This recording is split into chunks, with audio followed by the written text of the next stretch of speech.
Narration एक ऐसा topic है ना जो या तो आपके पसीने छुड़ा देगा बिल्कुल, या तो ये बिल्कुल ही फ्री के मार्क्स है। आप किस साइड लाई करोगे ये डिपेंड करता है कि आपकी कॉन्सेप्ट क्लैरिटी कितनी है, आपने रूल्स कितने अच्छे से पढ़ रखा है। जहां तक प्रैक्टिस का सवाल है, आपने पहले भी किया होगा, इस वीडियो में भी हम प्रैक्टिस करेंगे और काफ़ी तगड़े सवाल के साथ प्रैक्टिस करेंगे। उम्मीद करता हूँ ये सेशन बाकी सेशंस की तरह फ्रूटफुल रहे आपके लिए। चलो शुरू करते हैं। बीच बीच में मैं रूल्स बताता जाऊंगा, जहाँ जहाँ पे मुझे फील होगा कुछ नया आया है, नया बताने लायक है, मैं वो भी बताता चलूंगा। वीडियो को एंड तक देखना, काफ़ी इंपैक्टफुल सेशन रहेगा। स्टार्ट करते हैं क्वेश्चन नंबर 1 से। पहला ही सवाल बड़ा तगड़ा है। लिखा है, Anshul told me that his mother was not at home and that she would be back the following day. देखो, मैं जो बेसिक चीजें है ना, इन्वर्टेड कॉमा हटा के दैट लगेगा या टेंस का चेंज होगा, ये सारी बातें मैं अज्यूम करके चल रहा हूँ कि आपको पता है। ठीक है, आप एक ऐसे स्टूडेंट हो जिसने एक दो बार नरेशन पढ़ रखा है। बिल्कुल नए बच्चे हो तो ये वीडियो आपके काम के नहीं, आप स्किप कर सकते हो। अगर कोई ऐसा बच्चा है जो रिपीटर है या जिसने पहले चैप्टर पढ़ रखा है ना, ये मैं उनके लिए सेशन ले रहा हूँ। ठीक है, अब देखो क्या लिखा हुआ था। अंशुल टोल्ड मी, मार्क करना टोल्ड। देखो, जब मैं नरेशन बनाता हूं या एज अ स्टूडेंट जब मैं नरेशन बनाता था, मैं दो तीन चीजें सिर्फ पकड़ता था। सबसे पहले ये कि वर्ब कहां आया है, उससे नरेशन का ऑप्शन एलिमिनेट होगा। दूसरा, इन्वर्टेड कॉमा हटाकर दैट लगेगा, कहीं कहीं पे इफ का प्रोनाउन लगेगा, इफ कंजंक्शन लगेगा या कुछ और लगेगा, वहां से ऑप्शन पकड़ाता है। और तीसरा ये कि जो प्रोनाउन आया है बीच में, उस प्रोनाउन को मैं पकड़ता था। तो मैं उसी तरीके से बनाऊंगा हमेशा की तरह। मेरा अपना डिसाइड डिफरेंट तरीका होगा, मुझे पता नहीं बाकी टीचर्स कैसे पढ़ाते हैं, पर जो तरीका मैं फॉलो करता हूं मैं आपको भी वही करवाऊंगा। तो मैं तीन चीजें पकड़ूंगा, वर्ब कहां है, इन्वर्टेड कॉमा हटाकर क्या लिखा, और प्रोनाउन कैसे चेंज किया। ठीक है, तो यहां क्या लिखा हुआ था, अंशुल टोल्ड मी, पहला वर्ब यहां मिला, that his mother was not at home. दूसरा वर्ब यहां मिला, and that she would be back the following day. ये तीन चीजें मैंने पकड़ी हैं। जब मैं क्वेश्चन पढ़ रहा था, मुझे यहां पे दिखा द फॉलोइंग डे। अभी आइडियली जहां पे टुमारो लिखा होता है, टुमारो जहां पे लिखा होता है, उसे हम चेंज करते हैं इनडायरेक्ट स्पीच में, या तो द नेक्स्ट डे में, या तो द फॉलोइंग डे में। जो लिखा है, जगह की कमी तो मैं लिख नहीं रहा, टुमारो को चेंज करते हैं या तो द नेक्स्ट डे में या तो द फॉलोइंग डे में। इसका मतलब जब ये डायरेक्ट स्पीच में रहा होगा, इन्वर्टेड कॉमा वाले पार्ट में रहा होगा, तब यहां पे टुमारो होना चाहिए था। आइडियली यही होता है। ठीक है, अब देख लो, यहां पे द फॉलोइंग डे लिखा हुआ है, टुमारो लिखा हुआ है, द फॉलोइंग डे लिखा हुआ है, टुमारो लिखा हुआ है। अब चूंकि इसमें ऑप्शन में टुमारो है, तो द फॉलोइंग डे वाला फिर आंसर नहीं हो सकता। राइट, अगर ये चारों ऑप्शन में द फॉलोइंग डे लिखा होता तो हमारे हाथ बंधे होते, फिर तो हमें उसको ही आंसर करना पड़ता। पर आइडियली ये होता है कि टुमारो चेंज होता है द नेक्स्ट डे या द फॉलोइंग डे में। अगर ऑप्शन में है, इसका मतलब ये जिसमें द फॉलोइंग डे लिखा हुआ था और ये जिसमें द फॉलोइंग डे लिखा हुआ था, ये तो ऐसे ही हमने एलिमिनेट कर दिया, ये आंसर नहीं हो सकता। ठीक है, आगे बढ़ेंगे। अब आ रहा हूं मैं वर्ब पे। क्या लिखा हुआ था, टोल्ड। हम सब जानते हैं कि अगर किसी सेंटेंस में सेड टू लिखा हुआ है, हम उसको तभी टोल्ड में चेंज कर सकते हैं। मोटा मोटा जो जो बातें आती जाएंगी मैं सब बताता जाऊंगा, अगर नए बच्चे हो तो नोट करते जाना। सेड टू को चेंज करते हैं टोल्ड में। अब जब सेड वाली बात मैंने उठा दी है, तो मैं इससे रिलेटेड सारी चीजें एक बार में क्लियर किए देता हूं। अगर यहां पर सेड के बाद टू नहीं लिखा होता, लेट्स से यहां पर सिर्फ सेड लिखा होता, तो हम कभी भी इसको टोल्ड या आस्क्ड या ऐसी चीजों में नहीं बदल सकते हैं। इस बात का आप ध्यान रखेंगे कि सेड के बाद टू जरूरी है, तभी टोल्ड या आस्क्ड वगैरह में ये चेंज होगा। तीसरी चीज ये है कि टोल्ड कभी भी अपने साथ टू नहीं लेगा। अगर आपने कभी गलती से ये लिख दिया है या ऐसे ऑप्शन को आंसर कर दिया जिसमें टोल्ड टू लिखा हुआ था, तो समझ जाना ग्रामेटिकली आपने इनकरेक्ट अटेम्प्ट कर लिया है। टोल्ड के बाद कभी भी टू नहीं होता। ठीक है, ये एक ट्रांजिटिव वर्ब है जिसके बाद आपको ऑब्जेक्ट लिखना पड़ता है, प्रीपोजिशन की जगह यहाँ पे नहीं है, इसीलिए टोल्ड के साथ कभी टू का इस्तेमाल नहीं होगा। अगर सेड के साथ यहाँ टू नहीं लिखा हुआ, तो अपने मन से टोल्ड या आज मत घुसेड़ देना, नहीं होता ऐसा। ठीक है, और सबसे जरूरी बात, अगर ये पास्ट टेंस में है, लेट्स से हमारे क्वेश्चन में सेड लिखा हुआ है, तो ही इन्वर्टेड कॉमा के अंदर का टेंस चेंज होगा।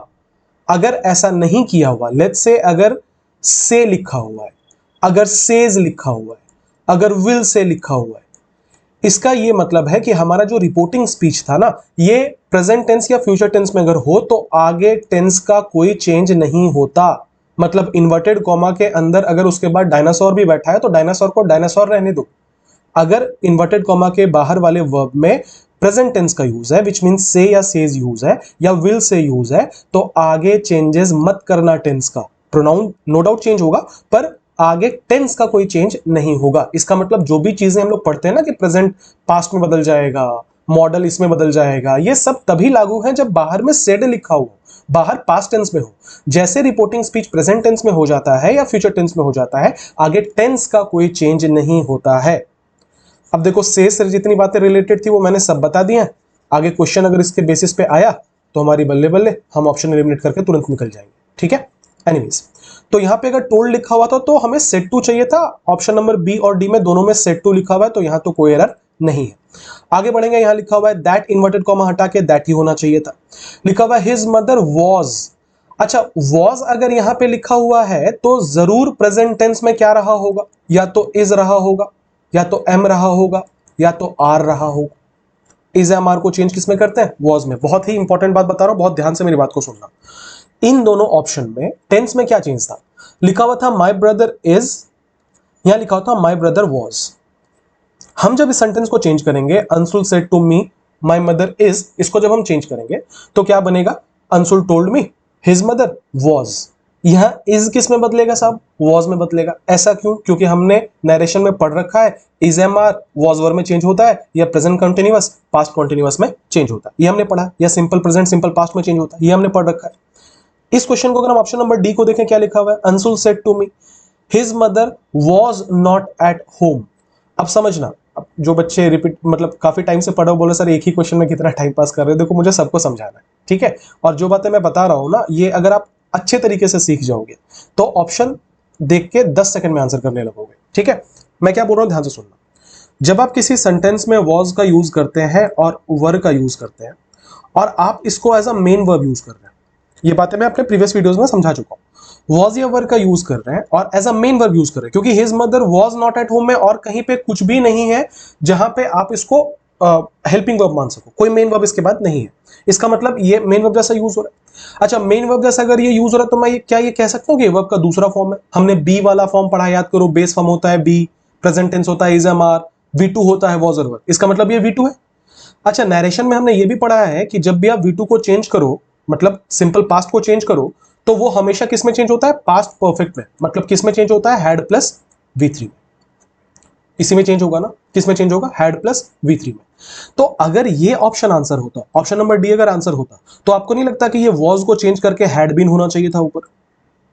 क्या हमारे आंसर में हैड बीन लिखा हुआ था, नहीं लिखा हुआ था। इसका मतलब ये वाला आंसर होगा क्या, नहीं होगा। आंसर कौन सा, ऑप्शन नंबर बी। ये बहुत इंपॉर्टेंट बात है जो मैंने सिखाई है, मैं दोबारा इसको रिपीट कर रहा हूं। अगर आपके क्वेश्चन में वॉज या वर लिखा हुआ है, आप जब भी इसको चेंज करोगे इनडायरेक्ट स्पीच में, तो वो हैड प्लस V3 में चेंज होगा, ठीक है। बढ़ेंगे क्वेश्चन नंबर 2 की तरफ। लिखा है कि ईशा सेड, ईशा ने कहा, Avika is not going to school today as she has fever. ये डायरेक्ट स्पीच में हमें हमसे इनडायरेक्ट करने को कहा गया। एग्जाम में सबसे पहले ये चेक करना कि यहाँ पे सेड लिखा हुआ है कि से लिखा हुआ है। याद करो, अगर यहाँ से लिखा होगा तो आगे टेंस का कोई बदलाव नहीं होगा। अगर यहाँ पे सेड लिखा हुआ है तो डेफिनेटली आगे टेंस के चेंजेस होंगे। चलो करेंगे टेंस के चेंजेस। लिखा हुआ है अविका इज किस में बदलता है भाई, या तो वॉज में या तो वर में। सिंगुलर रहा तो वॉज, प्लूरल रहा तो were. Is not going to school today, today बदलेगा, हाँ जी साहब टुडे बदलेगा, किस में बदलेगा, दैट डे में बदलेगा। आगे बढ़ेंगे, as she has fever, has किस में बदलेगा, हैड में बदलेगा, ठीक है, हैड में बदलेगा। अभी मैं बता रहा हूं आपको सोचना कैसे एग्जाम में, ऑप्शन तो हम एलिमिनेट कर ही लेंगे। अब यहां देखो, इज के जगह पे वॉज या वर होना चाहिए। ऑप्शन पे आ जाओ सीधा सीधा, यहां पे वॉज है, यहां पे इज है, गलत है ना। यहां पे हैड है, भाई साहब ऊपर हैज कहां था, हैज या हैव बदलता है हैड में, कहां था, नहीं था, गलत है। यहां पे वॉज है, ये दोनों में से कोई भी आंसर हो सकता है, दो हमने एलिमिनेट कर लिया। आगे बढ़ेंगे, टुडे बदलेगा दैट डे में, यहां लिखा हुआ है दैट डे, यहां लिखा हुआ है टुडे, गलत है। आगे बढ़ेंगे, हैज बदलेगा हैड में, यहां पे हैड लिखा हुआ है, यहां पे हैज ही छोड़ दिया गया, गलत है। आंसर कौन सा हुआ, ऑप्शन नंबर 1। उम्मीद करता हूं क्लियर है। आगे बढ़ेंगे, question number 3। She exclaimed that I looked very beautiful in that dress. ये एक्सक्लेमेटरी सेंटेंस है। ऐसे सवाल अगर आपको परेशान करते हैं तो मैं इसका बड़ा ही सीधा सपाटा सा तरीका बता देता हूं। कुछ मत करो, वर्ब पकड़ो। क्या पकड़ोगे, वर्ब पकड़ो, वर्ब के फॉर्म को पकड़ो, क्वेश्चन बन जाएगा। क्या लिखा हुआ है देखो, ये तो इनडायरेक्ट स्पीच में दिया हुआ है। She exclaimed that I looked, that inverted comma के बदले लगा था, आई सब्जेक्ट था, लुक्ड यहां का वर्ब था। क्या समझाना चाह रहा हूं समझना, मैं कह रहा हूं लुक्ड यहां पे यूज्ड है जो कि वर्ब है, और कौन से फॉर्म में, V2 में। इनडायरेक्ट स्पीच में V2 कब होता है, जब हमारे डायरेक्ट स्पीच में V1 या V5 हो, तभी तो होता है। इसका मतलब what are we looking at, we are looking at a solution जहां पे या तो लुक लिखा हो या तो लुक्स लिखा हो, हम तो यही ढूंढेंगे, ठीक है, जहां पे लुक लिखा हो या लुक्स लिखा हो, जिसे हम चेंज करेंगे लुक्ड में।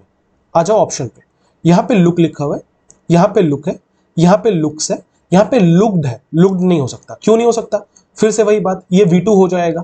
हम जब V2 को चेंज करेंगे तो हैड प्लस V3 में चेंज होगा।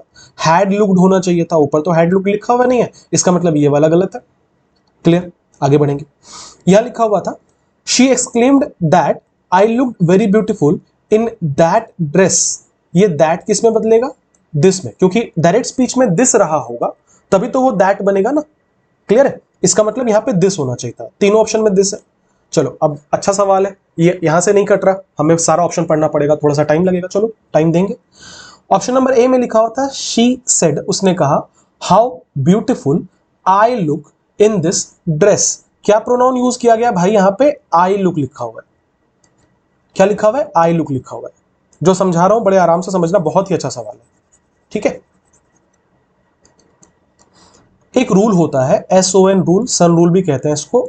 इसका मतलब क्या होता है, सुनना ध्यान से। इन्वर्टेड कॉमा के अंदर जितने भी फर्स्ट पर्सन होंगे ये सारे के सारे बदलेंगे अकॉर्डिंग टू सब्जेक्ट, जितने भी सेकंड पर्सन होंगे ये बदलेंगे अकॉर्डिंग टू ऑब्जेक्ट, और जितने भी थर्ड पर्सन होंगे वो नो चेंज होंगे। विच मीन्स अगर इन्वर्टेड कॉमा के अंदर ही लिखा हुआ है तो तुम भी ही लिख दोगे क्योंकि वो थर्ड पर्सन है, वो नहीं बदलेगा। अगर इन्वर्टेड कॉमा के अंदर दे लिखा हुआ है तो तुम भी दे लिख दोगे क्योंकि ये थर्ड पर्सन है, ये नहीं बदलेगा, ठीक है। लेकिन अगर इन्वर्टेड कॉमा के अंदर आई लिखा हुआ है, अगर इन्वर्टेड कॉमा के अंदर मी लिखा हुआ है जो कि ऑब्जेक्टिव फॉर्म है, अगर इन्वर्टेड कॉमा के अंदर माई लिखा हुआ है, वी लिखा हुआ है, तो ये सारे के सारे फर्स्ट पर्सन के फॉर्म है। कोई सब्जेक्टिव, कोई ऑब्जेक्टिव, कोई पॉजिटिव, पर है तो फर्स्ट पर्सन, तो ये हमेशा बदलता है अकॉर्डिंग टू सब्जेक्ट। अगर इन्वर्टेड कॉमा के अंदर यू लिखा हुआ है, योर लिखा हुआ है, योर्स लिखा हुआ है, तो ये सारे के सारे बदलेंगे according to the object of reporting speech, ठीक है। किसके हिसाब से, ऑब्जेक्ट के हिसाब से। अब आ जाओ सवाल पे, ठीक है। चलो मैं थोड़ा क्लीन किए देता हूं। क्या लिखा होता है, she said how beautiful I look. I मतलब कौन सा person, first person. First person changes according to the subject, first person changes according to the subject. अब सवाल आता है कौन सा सब्जेक्ट, सब्जेक्ट भाई रिपोर्टिंग स्पीच का, आसान भाषा में सब्जेक्ट उसका जो इन्वर्टेड कॉमा के बाहर लिखा हुआ है। इन्वर्टेड कॉमा के बाहर लिखा होता है शी सेड, उसने कहा। शी क्या है, सब्जेक्ट है। सेड क्या है, वर्ब है। इसका मतलब आई जो है ना वो बदलेगा शी के अकॉर्डिंग। शी के अकॉर्डिंग कहने का मतलब है कि आई अपनी जगह शी को दे देगा। तो यहां पे हमें सब्जेक्ट चाहिए था, आई हट गया, शी को बोला टेक ओवर कर लो, शी ने टेक ओवर कर लिया, तो यहां पे क्या होना चाहिए था, शी होना चाहिए था। आई फर्स्ट पर्सन है, अकॉर्डिंग टू सब्जेक्ट बदलता है, सब्जेक्ट में शी लिखा हुआ था तो यहां शी होना चाहिए था। अब आ जाओ हमारे सवाल पे, यहां पे आई लुक्ड लिखा हुआ है कि शी लुक्ड लिखा हुआ है, ऑब्वियसली आई लुक्ड लिखा हुआ है। अगर हमने इसको आंसर किया फिर तो यहां पे शी होना चाहिए था, तो ये आंसर नहीं हो सकता। आगे बढ़ेंगे, ऑप्शन नंबर बी में लिखा हुआ है she said how beautiful you look in this dress. She said how beautiful you, you मतलब कौन सा पर्सन, यू मतलब सेकंड पर्सन। अब सेकंड पर्सन इन्वर्टेड कॉमा के अंदर वाला अकॉर्डिंग टू ऑब्जेक्ट बदलता है। यहां पे लिखा हुआ है शी सेड और इन्वर्टेड कॉमा स्टार्ट हो गया। आप बोलेंगे सर यहां तो ऑब्जेक्ट है ही नहीं, ऑब्जेक्ट नहीं है, पर यहां थोड़ा सा कॉमन सेंस लगाओ। क्या लिखा हुआ था कि ये ड्रेस तुम पे कितना अच्छा लग रहा, उसने कहा ये ड्रेस तुम पे कितना अच्छा लगा किससे कहेगी। अगर मान लो कोई बंदा आके, लेट्स से मेरी माता जी आके मुझे कह रही है कि तुम कितने बेवकूफ हो, तो वो किसी थर्ड पर्सन को बोलेगी या मुझको ही बोलेगी, ऑब्वियसली मुझको बोलेगी। किसी किस्म का इंसल्ट या किसी किस्म का कॉम्प्लीमेंट हमेशा फर्स्ट पर्सन को किया जाता है, मुझको ही तो बोलेगी आके। तो यहाँ क्या लिखा होता है, शी सेड, तो हम ये अज्यूम करके चलेंगे कि शी सेड के बाद टू मी लिखा हुआ है क्योंकि अंडरस्टूड है कि मुझसे ही बात कर रही है। अब मैंने क्या कहा, she said to me, right. अब यू किसके अकॉर्डिंग बदलता है, ऑब्जेक्ट के अकॉर्डिंग। क्या हमने इस क्लॉज में ऑब्जेक्ट डाला, बिल्कुल डाला। ये सब्जेक्ट था, ये वर्ब था, ये वाला ऑब्जेक्ट था।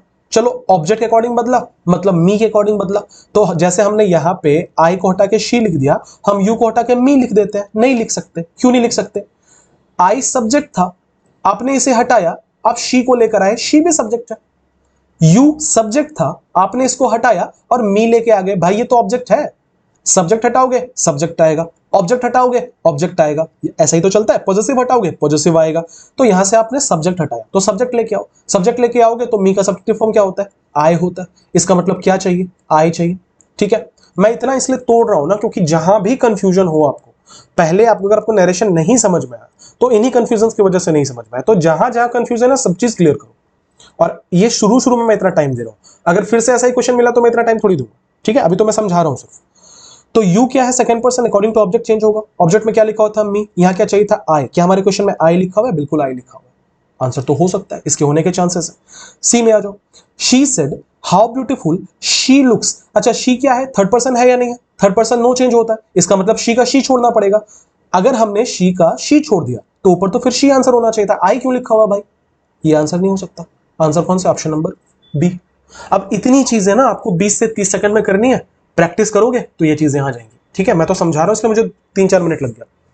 आगे बढ़ेंगे, question number 4, press button A to start the machine, said the instructor to the trainees. Instructor ने ट्रेनीज से कहा कि बटन प्रेस करो ताकि जो मशीन है वो स्टार्ट हो जाए। ये एक इंपेरेटिव क्वेश्चन है। कौन सा सवाल है ये, इंपेरेटिव सवाल है। अब ये इंपेरेटिव क्वेश्चन क्या होता है, इंपेरेटिव क्वेश्चन होता है जहां पे आप किसी को कोई कमांड दे रहे हो, मतलब ऑर्डर कर रहे हो, या आप किसी के सामने कोई रिक्वेस्ट डाल रहे हो, या आप किसी को एडवाइस दे रहे हो, तो इनको इंपेरेटिव कहा जाता है। पहचानने का तरीका ये होता है कि ये हमेशा वर्ब के साथ स्टार्ट होंगे, और ये वर्ब जो होता है ये हमेशा अपने बेस फॉर्म में होता है। ठीक है, जैसे कि ओपन द डोर, ये एक इंपेरेटिव सेंटेंस है। कैसे पहचानोगे आप, ओपन वर्ब से स्टार्ट हो रहा है और ओपन लिखा है, ओपनड नहीं लिखा। ठीक है, क्लोज द डोर होता है, क्लोज द डोर नहीं होता। इसका मतलब वर्ब से स्टार्ट होगा, ये वर्ब अपने बेसिक फॉर्म में होगा, तो आप समझ जाना ये इंपेरेटिव सेंटेंस है। अब इंस्ट्रक्टर अपने ट्रेनीज को, मान लो मेरे अंदर 20 लोग ट्रेन कर रहे हैं, मैं इंस्ट्रक्टर हूं उनका, तो मैं उनको यही इंस्ट्रक्ट करूंगा ना, मैं उनको यही एडवाइस करूंगा, यही ऑर्डर दूंगा कि बटन दबाओ, बटन दबाओ। तो ये किस्म का कमांड है ना, कमांड है, इसका मतलब ये सेंटेंस इंपेरेटिव है, राइट। अब इंपेरेटिव सेंटेंस का किस तरीके से हम इनडायरेक्ट बनाते हैं, बहुत सिंपल है। जो बाकियों से इसको अलग करता है वो ये है, इन्वर्टेड कॉमा हटा के जहां बाकी चीजें दैट और अलग अलग चीजें लेती हैं, इंपेरेटिव सेंटेंस टू लेता है। सो इन्वर्टेड कॉमा हटा के टू लगेगा, और इस टू के इमीडिएट बाद आप वर्ब का पहला फॉर्म यूज करेंगे। कौन सा वर्ब होगा, जिससे आपने इंपेरेटिव को शुरू किया है, जिसका मतलब यह है जैसे ये सेंटेंस प्रेस से स्टार्ट हुआ है, तो जब आप इसको इनडायरेक्ट में चेंज करोगे तो हमेशा ये बनेगा टू प्रेस।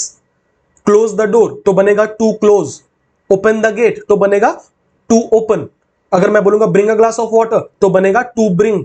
जिससे भी, जिस भी वर्ब से आपने सेंटेंस, इंपेरेटिव सेंटेंस को स्टार्ट किया, टू के बाद आप सिंपली वो वर्ब लगा दोगे वहां पे। और ऑब्वियसली टू के बाद हमेशा बेस फॉर्म होता है या V1 होता है, तो यहां प्रेस से लिखना, प्रेस्ड मत कर देना। ठीक है, सो हम ढूंढ रहे हैं एक ऐसा ऑप्शन जहां पे टू के बाद प्रेस लिखा हुआ। ठीक है, आ जाओ। The instructor told the trainees to press, मिल गया हमें, यहां पे टू प्रेस लिखा हुआ है, हमें टू प्रेस ही चाहिए था। The instructor requested the trainees press, to कहां है भाई, गलत है, इन्वर्टेड कॉमा हटा के कुछ तो लगाना पड़ेगा, यहां कुछ नहीं लगाया इसने। The instructor told the trainees that, that नहीं लगता इंपेरेटिव सेंटेंसेस में, और प्रेसिंग कैसे करेंगे हम, वर्ब का फॉर्म क्यों चेंज करेंगे। डी में लिखा हुआ है the instructor said to the trainees that you should, that नहीं लगता इंपेरेटिव सेंटेंस में, आंसर केवल एक बचता है, ऑप्शन नंबर ए। आगे बढ़ेंगे, क्वेश्चन नंबर 5 पर आएंगे। Our principal says rules are to be followed at any cost, लिखा हुआ है आवर प्रिंसिपल सेज। क्या आप देख पा रहे हैं कि यहां पे सेज टर्म का इस्तेमाल किया गया है, मतलब ये कौन से टेंस में है, प्रेजेंट टेंस में है। हमने रूल पढ़ा था, क्या पढ़ा था, अगर हमें कहीं पर सेज मिल जाए, अगर हमें कहीं पर से मिल जाए, अगर हमें कहीं पर विल से मिल जाए, तो there will be no change in tense. पढ़ा था कि नहीं पढ़ा था, अभी देखो अप्लाई करेंगे उस रूल को। यहां सेज लिखा हुआ है, इसका मतलब आगे आर कहीं पे भी वर या वॉज में नहीं चेंज होगा। ठीक है, दूसरा जो सेज लिखा हुआ था वो सेज ही छूटेगा, हम इसके साथ कोई छेड़खानी नहीं करेंगे। ऑप्शन नंबर ए में लिखा हुआ आवर प्रिंसिपल टोल्ड, हम टोल्ड क्यों बनाएंगे भाई, पास्ट क्यों करेंगे, यहां सेज लिखा हुआ था, गलत है। आवर प्रिंसिपल सेड, सेड क्यों करेंगे, यहां सेज लिखा हुआ था, गलत है। Our principal advised, past tense बन जाएगा, यहां सेज लिखा हुआ था, गलत है। एक ही ऑप्शन बचता है, ऑप्शन नंबर डी। क्लियर है, आगे बढ़ेंगे, question number 6। She said is anyone there in the house, उसने कहा कि क्या घर में कोई है। अब देखो इसमें आपको यहां पे क्वेश्चन मार्क दिख रहा होगा। क्वेश्चन मार्क मतलब ये कौन सा टाइप का सवाल है, कौन सा टाइप का सेंटेंस है, ये एक इंटरोगेटिव सेंटेंस है। अब इंटरोगेटिव सेंटेंस को चेंज करते हुए 2-4 चीजें हमें ध्यान रखनी पड़ती हैं। पहला ये है कि सेड बदलेगा किसमें, आस्क्ड में, इंक्वायर्ड में या वांटेड टू नो में, इसमें बदलेगा। दूसरा, इन्वर्टेड कॉमा हटा के या तो इफ लगेगा या तो वेदर लगेगा, या तो अगर कोई WH का वर्ड, लेट्स से यहां पे क्वेश्चन इज से स्टार्ट हुआ है ना, हाउ से स्टार्ट हो जाता, तो हम वही वाला WH का वर्ड यहां पे लगा देते हैं। अगर यहाँ पे वाई से स्टार्ट होता तो हम वाई लगा देते हैं, वॉट से स्टार्ट होता हम वॉट लगा देते हैं, हुज से स्टार्ट होता हुज लगा देते, तो जो WH का वर्ड लगा हुआ है हम वही लगा देते हैं। ठीक है, अगर WH का वर्ड नहीं दिख रहा तो या तो इफ लगेगा या तो वेदर लगेगा, कहां, इन्वर्टेड कॉमा को हटा के। ठीक है। तीसरा, इस क्वेश्चन मार्क को फुल स्टॉप में चेंज करने के लिए क्या करना पड़ेगा, ये मैंने पहले भी आपको बहुत बार बताया है कि अगर आप फुल स्टॉप लिखते हो तो लिखते हो राम इज माई फ्रेंड, अगर आप क्वेश्चन मार्क लिखते हो तो लिखते हो इज राम माई फ्रेंड, जिसका मतलब यह होता है कि अगर आप किसी सेंटेंस को फुल स्टॉप में रखना चाहते हैं तो उसका स्ट्रक्चर होता है subject plus verb, question mark करना चाहते हो तो होता है वर्ब प्लस सब्जेक्ट। अब इनडायरेक्ट स्पीच में क्वेश्चन मार्क तो लगेगा नहीं, इसका मतलब जो फॉर्म वर्ब प्लस सब्जेक्ट में दिया हुआ है हमें उसे चेंज करना पड़ेगा सब्जेक्ट प्लस वर्ब में। मतलब अगर हम इस सेंटेंस को फुल स्टॉप में लिखते तो इज एनीवन नहीं, एनीवन इज होना चाहिए था, मतलब ये सब्जेक्ट जो है ये पहले होता और ये वर्ब जो है ये बाद में होता, इस तरीके से काम चलता। ठीक है, यही सारे थोड़े बहुत चेंजेस हैं। आ जाओ क्वेश्चन में, एक एक करके हम लोग सबको देखेंगे। लिखा हुआ है शी टोल्ड, सबसे पहले टोल्ड नहीं होगा, सवाल पूछा गया है, आस्क्ड होना चाहिए था। शी टोल्ड और इन्वर्टेड कॉमा हटा गया, कुछ लगाया ही नहीं है, तो गलत है या नहीं। आगे बढ़ेंगे। शी आस्क्ड इफ होना चाहिए बिल्कुल। शी आस्क्ड देयर, अगेन यहां पे इन्वर्टेड कॉमा हटा के कुछ नहीं लगाया, या तो इफ लगाओ या तो वेदर लगाओ या तो WH कोई वर्ड लगाओ, गलत है। शी इंक्वायर्ड इफ, दो सेंटेंस में मिल गए। आगे बढ़ेंगे। अच्छा, यहां पे सेड लिखा हुआ था, इसका मतलब ये पास्ट टेंस में था, तो आगे जो भी वर्ब आएगा उसका टेंस चेंज होगा, और वो कौन सा टेंस में होगा, पास्ट टेंस में होगा। सारे क्वेश्चन हम ये चेक कर रहे हैं। यहां क्या लिखा हुआ है साहब, इज लिखा हुआ है, इज को जब चेंज करेंगे तो किस में चेंज होगा, या तो वॉज में चेंज होगा या तो वर में चेंज होगा, यही हो सकता है ना। तो क्या लिखा हुआ था यहां पे, if anyone was, if someone is कैसे होगा, इज को आप चेंज करोगे तो वॉज तो होना ही चाहिए। आंसर क्या है, ऑप्शन नंबर बी। उम्मीद करता हूं क्लियर है। क्वेश्चन नंबर 7 पे, the professor said to Piyush, will you clean the data and get back to me tomorrow. The professor said लिखा हुआ है, सेड का मतलब है कि आगे चेंजेस तो होंगे, आगे टेंस का चेंज होगा। टेंस का अगर चेंज होगा तो विल यू लिखा हुआ है, विल किस में चेंज होना चाहिए, वुड में चेंज होना चाहिए। समझ पा रहे हैं बात को। वुड यू या will you clean the data and get back to me tomorrow, tomorrow को चेंज करेंगे तो या तो द नेक्स्ट डे में चेंज होगा या तो द फॉलोइंग डे में चेंज होगा, टुमारो टुमारो तो नहीं रहेगा। ठीक है, अगली बात, इन्वर्टेड कॉमा का इस्तेमाल यहां पे किया गया, मतलब इंट्रोगेटिव सवाल है, तो फिर से वही है कि यहां पे या तो इन्वर्टेड कॉमा हटा के इफ लगा देंगे या तो वेदर लगा देंगे, और वर्ब प्लस सब्जेक्ट को सब्जेक्ट प्लस वर्ब में चेंज करना पड़ेगा। इतनी सारी चीजें हमारे दिमाग में होंगी। ठीक है, सो सेड टू को चेंज करना है, आस्क्ड बनाना है या ऑर्डर्ड बनाना है, या कोई भी ऐसी चीजें बनानी पड़ेंगी। यहां लिखा हुआ है द प्रोफेसर ऑर्डर्ड पीयूष, उसने उससे पूछा कि क्या कल तुम आ पाओगे, कल मुझे दे पाओगे, या ऑर्डर थोड़ी ना है, ऑर्डर रहेगा तो इंपेरेटिव हो जाएगा, फिर ये गलत है। The professor told Piyush clean the data, गलत है ना, यहां पे सबसे पहले टोल्ड नहीं होना चाहिए। ठीक है, आगे बढ़ेंगे। The professor asked, inverted comma हटा के क्या लगा हुआ है, इफ, यहां पे इन्वर्टेड कॉमा हटा के कुछ लगाया ही नहीं है, और विल को वुड में बदलना चाहिए था, यहां विल का विल छोड़ दिया है, गलत है। आंसर क्या होगा, ऑप्शन नंबर सी होगा। आसान सवाल था। क्वेश्चन नंबर 8 पे बढ़ेंगे। I said to you he should be trusted, लिखा हुआ है I said to you, said to किसे बदलेगा, टोल्ड में बदलेगा।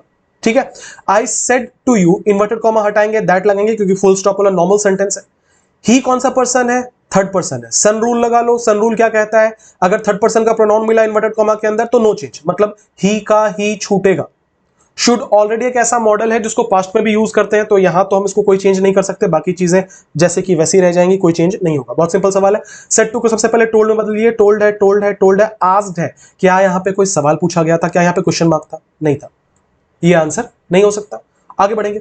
लिखा हुआ था I told you that I should be, अभी मैंने बोला ही थर्ड पर्सन है, थर्ड पर्सन नो चेंज रहता है, ही का ही छोड़ना पड़ेगा। शी लिखा होता शी छोड़ते, रमेश लिखा होता रमेश छोड़ते, लेट्स से अब्दुल्ला लिखा होता अब्दुल्ला छोड़ते, जो भी चीज लिखी होती थर्ड पर्सन में हम उसको वही छोड़ते।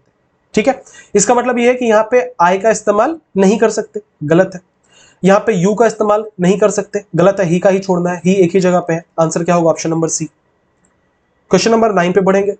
गरिमा told her friends that she couldn't go with them to the movie that night as she was very busy. ये इन्वर्टेड कॉमा के इसमें कहीं यूज नहीं, इसका मतलब इनडायरेक्ट स्पीच है, हमें इसको चेंज करना है डायरेक्ट स्पीच में, राइट। यहां लिखा हुआ है गरिमा टोल्ड, पास्ट टेंस है, इसका मतलब जरूर हमारे सवाल में सेड टू रहा होगा, तभी तो उसको टोल्ड में बदला। इन्वर्टेड कॉमा हटा के दैट लगा हुआ है। आगे लिखा हुआ है she couldn't go, she couldn't गो। अब बात को समझना, शी कुडंट गो जब यहां पे लिखा हुआ है ना, इसका मतलब हमारे क्वेश्चन में या तो कैन होगा या तो हमारे क्वेश्चन में कुड भी हो सकता है, क्योंकि अगर सपोज हमारे क्वेश्चन में कुड रहा तो तब तो मुझसे चेंज नहीं करेंगे, अनचेंज छोड़ेंगे। अगर मान लो मैं ये सवाल देता, he said to me he could not come, तो तुम तो यही बनाते ना, he told me that he could not come, could को तो कुड छोड़ना पड़ेगा। तो हो सकता है हमारे डायरेक्ट स्पीच में कुड भी रहा हो, चेक कर लेंगे, या तो कैन चाहिए या तो कुड चाहिए। उसके बाद बेस फॉर्म होता है तो गो रहेगा। With them to the movie that night, that night tonight का फॉर्म से बनकर आता है, टू नाइट को ही हम चेंज करते हैं दैट नाइट में।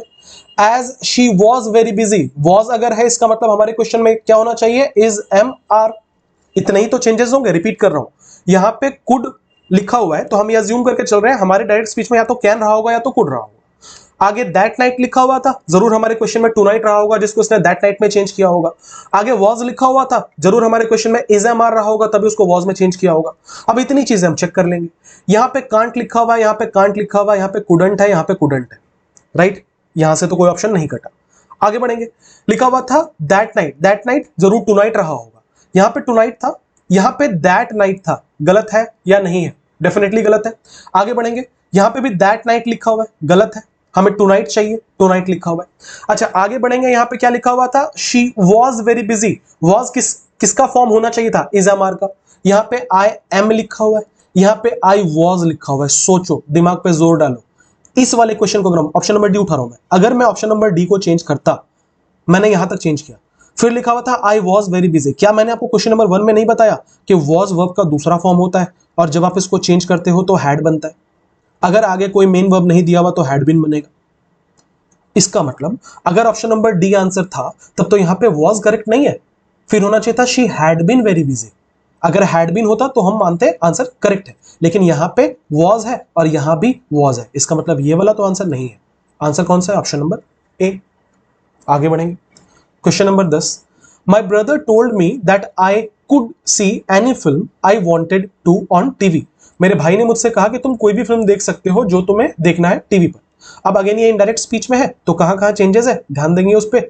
टोल्ड बदलेगा, टोल्ड बदला होगा सेड टू की वजह से, दैट लगा होगा इन्वर्टेड कॉमा की वजह से, यहां पे कुड लिखा हुआ था, किसका फॉर्म होना चाहिए था, या तो कैन का फॉर्म होना चाहिए था या तो कुड का। अभी जस्ट एक्सप्लेन किया था कुड क्यों होगा, सो कैन या कुड होना चाहिए था। उसके बाद बेस फॉर्म लगेगा तो सी होना चाहिए था।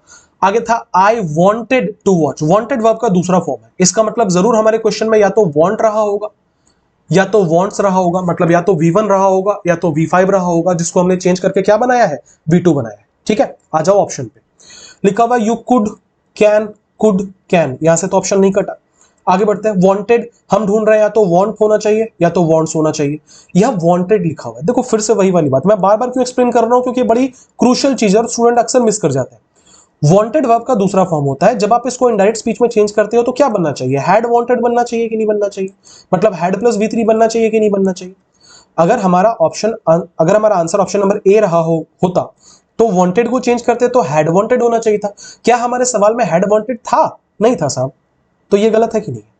आगे बढ़ेंगे, यहां लिखा my brother said to me I wanted, फिर से वांटेड कैसे होगा, ऑप्शन नंबर सी, हमने काट दिया। अब या तो आंसर नंबर बी है या तो आंसर नंबर डी है। लिखा हुआ है बी में माफ कीजिएगा, my brother said to me you can see any film you want on TV. D में है my brother said to me I can see any film I want on TV. दोनों में क्या अंतर है, दोनों में अंतर यह है, मैं थोड़ा इंक चेंज कर रहा हूं, दोनों में अंतर यह है, एक जगह पे यू का इस्तेमाल किया गया, एक जगह पे आई का इस्तेमाल किया गया। अब अगर हम ये डिसाइड कर ले कौन सा सही, तो हमारा आंसर आ जाएगा। प्रोनाउन को कैसे चेंज करते हैं, सन रूल से, मैं बार बार लिख रहा हूं ताकि आपको याद हो जाए। First person according to subject, second person according to object, third person no change. देखो ऑप्शन नंबर डी उठा रहा हूं मैं, आई क्या है, first person changes according to subject, subject कौन सा, रिपोर्टिंग स्पीच का इन्वर्ट कॉमा के बाहर वाले का।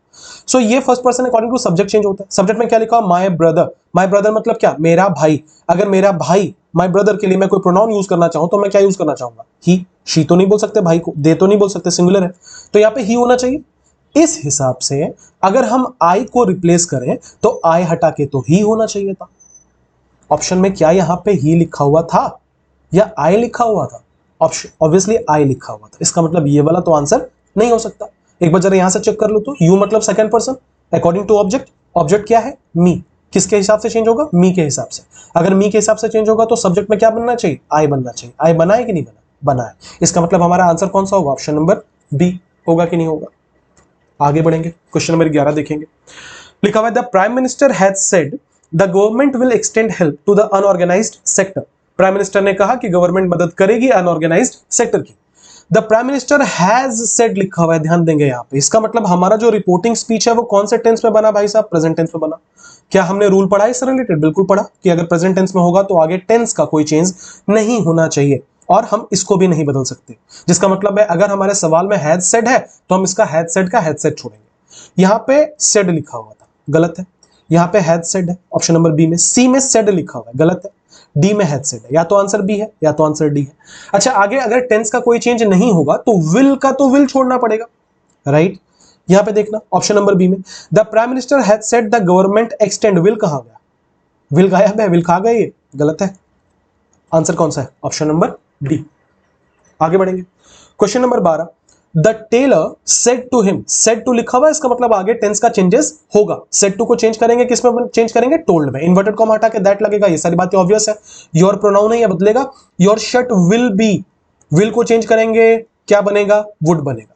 टुमारो को चेंज करेंगे, क्या बनेगा? द नेक्स्ट डे या द फॉलोइंग डे बनेगा। इतनी बातें तो हमें पता है पहले से। ऑप्शन एलिमिनेट करते हैं। सबसे पहले यहां से पकड़ते हैं, टुमारो नहीं होना चाहिए, द नेक्स्ट डे होना चाहिए। द नेक्स्ट डे है, द नेक्स्ट डे है, टुमारो टुमारो, गलत है।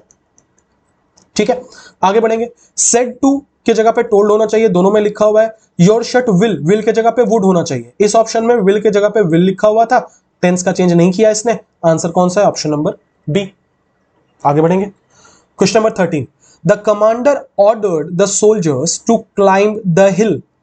कमांडर ने सोल्जर्स को ऑर्डर किया कि पहाड़ पर चढ़ जाओ। यह क्वेश्चन का आंसर मैं ऑलरेडी बता चुका हूं। कैसे बताया, ध्यान देना। लिखा हुआ the commander ordered the soldiers. क्या आपको ऑर्डर्ड वर्ड देख के कुछ चमका? मैंने थोड़ी देर पहले आपको सिखाया था कि ऑर्डर हो, रिक्वेस्ट हो, एडवाइस हो, कमांड हो, ये सारी चीजें इंपेरेटिव सेंटेंस के अंदर आती हैं। नेगेटिव कमांड हो तो भी, आप किसी को कह रहे हो मत करो, धूप में मत जाओ, ये पानी मत पियो, ये भी इंपेरेटिव है, आप नेगेटिव कमांड दे रहे हो उसको। So order, request, advice, command, negative command, ये सब इंपेरेटिव के अंदर आते हैं। अच्छा, इंपेरेटिव सेंटेंस को हम जब चेंज करते हैं डायरेक्ट स्पीच में तो हम क्या करते हैं? बेसिकली हम इन्वर्टेड कॉमा को हटा के टू लगाते हैं, और हमारा कमांड जिस शब्द से शुरू करना है हम उसको पहले फॉर्म में रख लेते हैं और इसके बाद लगा देते हैं। जिसका मतलब bring a glass of water बन जाता है टू ब्रिंग, याद आ रहा है? अभी थोड़ी देर पहले एग्जांपल दिया था। क्लोज द डोर बन जाता है टू क्लोज। इसका मतलब यह है कि जहां पे 2 + V1 लिखा हुआ है, जो बोल रहा हूं समझना अच्छे से, जहां पे 2 + V1 लिखा हुआ है, ये जो V1 है, ये जो V1 है, हमारा क्वेश्चन इसी से स्टार्ट होगा। हमारा क्वेश्चन इसी से स्टार्ट होगा। टू ब्रिंग क्या बन जाता है? Bring a glass of water. Question यहीं से स्टार्ट होता है। समझ पाए मैंने क्या समझाया? अब आ जाओ क्वेश्चन पे। The commander ordered the soldiers to climb. जहां ध्यान ले जा रहा हूं वहां लेके जाना। क्या लिखा हुआ है? To climb, to climb. इसका मतलब तो ये पक्की बात है कि टू के बाद अगर V1 लिखा हुआ है तो हमारा क्वेश्चन इसी से स्टार्ट होना चाहिए था। यही वो कमांड वाला वर्ब है जो कि सेंटेंस में यूज किया गया है। समझ पा रहे हो? हम बस रिवर्स चल रहे हैं जैसे हमने पहले बनाया था।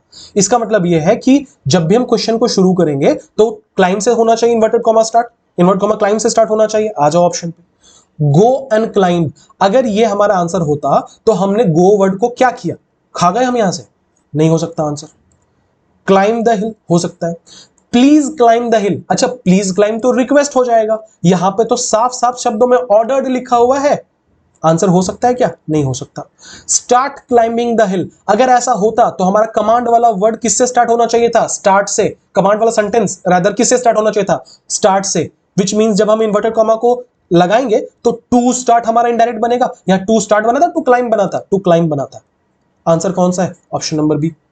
उम्मीद करता हूं क्लियर है। अगर क्लियर नहीं है तो कमेंट बॉक्स में बताना, मैं फिर से बता दूंगा। Question number 14। The teacher says magnets attract objects made of iron. The teacher says, क्या आपको यहां पे प्रेजेंट टेंस दिख रहा है? सेज। इसका मतलब आगे टेंस का कोई चेंज नहीं होगा, हम अट्रैक्ट को अट्रैक्ट ही छोड़ेंगे और यहां सेज का सेज ही रहेगा। आ जाओ ऑप्शन पे। सेज है, सेड है, गलत है। सेड है, गलत है। सेज है। आगे अट्रैक्ट का अट्रैक्ट ही रहेगा। यहां लिखा हुआ मैग्नेट्स अट्रैक्ट्स, ये तो ग्रामेटिकली इनकरेक्ट है, क्योंकि जब आप मैग्नेट्स लिख रहे हो तो ये तो प्लूरल नाउन है, या ऐसे बोलो प्लूरल सब्जेक्ट है, तो इसके साथ जो वर्ब लगेगा वो तो वर्ब का पांचवें फॉर्म में, सॉरी मैं भी क्या राग ला रहा हूं क्वेश्चन का, पहले फॉर्म में होना चाहिए। जिसका मतलब ये है ये कि अगर ये वाला प्लूरल है तो ये वाला भी क्या होगा, प्लूरल होगा, V1 होना चाहिए। यहां पे लिखा हुआ था मैग्नेट्स अट्रैक्ट्स, गलत है ना, मैग्नेट्स अट्रैक्ट होगा। आंसर क्या है, option number D. Question number 15 पे बढ़ेंगे। He said to his brother pack your bags and leave now. लिखा हुआ he said to his brother, उसने अपने भाई से कहा बैग पैक करो और अभी निकलो। ठीक है। अच्छा, आपको नहीं लग रहा देख के कि ये अगेन एक इंपेरेटिव सेंटेंस है, क्योंकि स्टार्ट किससे किया जा रहा है, पैक से। दूसरा ऐसा लग रहा है या तो वो उसको ऑर्डर दे रहा है, या तो एडवाइस दे रहा है, या तो कमांड दे रहा है, रिक्वेस्ट तो नहीं लग रहा। बाकी और चीजें और वर्ड हम यहां पे लगा सकते हैं। ठीक है। इसका मतलब ये है कि ये डेफिनेटली एक इंपेरेटिव सेंटेंस है। अच्छा, अगर इंपेरेटिव सेंटेंस है तो हम अगर इसका आंसर करें तो हमें क्या करना पड़ेगा, टू इन्वर्टेड कॉमा हटा के, और जिस वर्ब से स्टार्ट किया गया इंपेरेटिव सेंटेंस को, मतलब हम ढूंढ रहे हैं टू पैक होना चाहिए। क्लियर है क्या बात, हम क्या ढूंढ रहे हैं, टू पैक होना चाहिए। आगे बढ़ेंगे। Pack your bags and leave now, now बदलता है देन में, नाउ किससे बदलता है, देन में। आ जाओ ऑप्शन पे, नाउ बदलेगा देन में, नाउ लिखा हुआ है नहीं हो सकता आंसर, देन है। नाउ लिखा हुआ है नहीं हो सकता आंसर, देन है। राइट, दो ऑप्शन कट गया। अब या तो ऑप्शन नंबर बी या तो ऑप्शन नंबर डी हमारा आंसर है। अच्छा, अब हम क्या ढूंढ रहे हैं, टू पैक होना चाहिए। बी में लिखा है he suggested his brother that, that कहां से आ गया भाई, इंपेरेटिव सेंटेंस में दैट नहीं लगता, आंसर नहीं हो सकता। एक ही ऑप्शन बचता है, option number D. Question number 16। Mahesh said to Priya, Mahesh ने प्रिया से कहा how will you pay off your debts, तुम अपना कर्ज कैसे चुकाओगी। Inverted comma, sorry question mark दिख रहा है यहां पे। इसका मतलब ये कौन सा टाइप है सेंटेंस का, इंटरोगेटिव है, इंटरोगेटिव है। तो सेड टू को जब हम चेंज करेंगे तो किसमें बनेगा, आस्क्ड में। इन्वर्टेड कॉमा हटाएंगे तो या तो इफ लगता है, या तो वेदर लगता है, या तो अगर कोई WH का वर्ड आया है तो वही WH का वर्ड लगेगा, और दैट नहीं आएगा इसमें। ठीक है। सो यहां पे क्या लिखा हुआ था, हाउ, WH का वर्ड था ना, इसका मतलब इन्वर्टेड कॉमा हटा के हम यही कर देंगे, हाउ। अच्छा, यहां सेड लिखा हुआ है, पास्ट टेंस है, तो विल भी बदलेगा, विल किस में बदलेगा, वुड में बदलेगा। क्लियर है। और ये वर्ब प्लस सब्जेक्ट में देखो, विल पहले है, यू बाद में, पहले वर्ब है बाद में सब्जेक्ट है। हम फुल स्टॉप वाले में चेंज करेंगे तो सब्जेक्ट प्लस वर्ब करेंगे, इतने चेंजेस तो होंगे। आ जाओ, आज से ऑप्शन नहीं कटेगा भाई, चारों में आज लिखा हुआ है। इन्वर्टेड कॉमा हटा के हाउ होना चाहिए, यहां पे हाउ है, यहां पे दैट हाउ है, दैट क्यों आएगा, दैट नहीं आ सकता, गलत है। हाउ है, हाउ है। आगे विल को बदल के वुड करेंगे, विल को बदल के वुड करेंगे, यहां पे विल का विल छोड़ दिया है, गलत है। विल का विल छोड़ दिया है, गलत है। वुड, वुड अब दो ऑप्शन में, ठीक है। अच्छा, अब देखो वुड वुड दो ऑप्शन में है, दोनों में क्या अंतर है। Mahesh asked Priya how, Mahesh asked Priya how, दोनों ऑप्शन यहां तक सिमिलर है। शी वुड पे ऑफ, दोनों ऑप्शन यहां पे क्लियर है। हर डेट्स, योर डेट्स, इसका मतलब अब अगला डिफरेंस हमें मिलेगा प्रोनाउन में। देख लेते हैं प्रोनाउन क्या यूज था। यहां पे योर लिखा हुआ था, योर पॉजेसिव केस है, पॉजेसिव एडजेक्टिव है, किसका, यू का। यू कौन सा पर्सन है, सेकंड पर्सन है। सेकंड पर्सन को चेंज करेंगे सन रूल से, कौन से कैसे चेंज होगा, first person according to subject, second person according to object, third person no change, ऐसा ही तो होता है। ये सेकंड पर्सन है, अकॉर्डिंग टू ऑब्जेक्ट चेंज होगा। ऑब्जेक्ट में क्या लिखा हुआ था, एक लड़की का नाम था भाई प्रिया, हमें तो प्रोनाउन लगाना है। प्रिया के लिए क्या हम ही मान सकते हैं, नहीं मान सकते, महिला है, हमें शी मानना पड़ेगा। राइट। अगर यहां पे शी लिखा हुआ है, जब हम इसको चेंज करेंगे पॉजेसिव केस में रखेंगे तो हर होना चाहिए ना। किसी महिला की कार है तो हम क्या कहते हैं, दिस इज हर कार, तो क्या यूज होता है, हर यूज होता है पॉजेसिव में, तो हमें यहां हर चाहिए। ऑप्शन पे आ जाओ, हर डेट्स, योर डेट्स, योर का योर नहीं छूटेगा, आंसर क्या है, ऑप्शन नंबर सी। अच्छा, अगर मैं एग्जाम में बना रहा होता ना तो मैं थोड़ा टाइम और बचाता, कैसे बचाता पता है, यहां पे मैं जैसे बनाता हूं मैं वो बता रहा हूं। मैं ये जानता हूं कि इसके अंदर जितने भी प्रोनाउन आएंगे उसको चेंज करना पड़ेगा, किस में चेंज करना पड़ेगा ये बात की कहानी है। मुझे ये पता है इसके अंदर जितने प्रोनाउन आएंगे उन सबको चेंज करना पड़ेगा, तो कोई भी ऐसा ऑप्शन जिसमें प्रोनाउन जो लिखा था उसको वही लिख दिया, मैं समझ जाता हूं वो गलत है, अनलेस वो थर्ड पर्सन हो। जैसे यहां पे यू लिखा हुआ था, अगर मुझे कोई ऐसा ऑप्शन मिलेगा जहां पे यू है तो मैं ऐसा ही काट दूंगा, जैसे यहां पे यू है मैं ऐसा ही काट दूंगा, क्योंकि सेकंड पर्सन है, चेंज तो होगा, किसमें चेंज होगा वो टाइम खाएगा। मत सोचो किसमें चेंज होगा, पहले ये सोचो चेंज तो होगा। तो यहां पे योर लिखा हुआ था, योर का योर थोड़ी ना छूट सकता है, ये तो चेंज होगा ही ना, तो ये गलत है, ये सही है। समझ पा रहे हो, एग्जाम में थोड़ा सा स्ट्रीट स्मार्ट हो गए तो टाइम बहुत बचेगा। Question number 17। I told him that if he went around the park he would see some rare flowers. लिखा हुआ है कि मैंने उससे कहा कि अगर वो घूमेगा पार्क के आसपास में तो वो कुछ बहुत रेयर फ्लावर्स देख पाएगा। अच्छा, ये इनडायरेक्ट स्पीच में चेंज करें, यहाँ टोल्ड लिखा हुआ था, सेड टू होना चाहिए था दैट इफ ही वेंट। यहाँ पे ये इफ इंट्रोगेटिव वाला इफ नहीं है, कंजंक्शन वाला इफ नहीं है, ये कंडीशन वाला इफ है। इसलिए मत सोचना सर ये कैसे ग्रामेटिकली इनकरेक्ट है, ग्रामेटिकली इनकरेक्ट नहीं है, ये कंडीशन वाला इफ लगा हुआ है यहाँ पे, ठीक है। सो लिखा हुआ है आई told him that if he went. अच्छा, वेंट लिखा हुआ है, V2 है, इसका मतलब जरूर ये डायरेक्ट स्पीच में V1 रहा होगा। तो क्या मेरा ये बोलना ठीक है कि या तो गो होगा या तो गोज होगा, या तो V1 या तो V5, प्रेजेंट टेंस में रहा होगा तभी यहां वेंट लिखा हुआ है। Around the park he would सी, ये वुड जब रहा होगा डायरेक्ट स्पीच में तो या तो विल रहा होगा या तो वुड रहा होगा। अब ये वुड क्यों, ये मैं कुड वाला एग्जांपल में ऑलरेडी समझा चुका हूं कि वुड भी रहेगा तो भी हम उसमें कोई चेंज नहीं कर सकते।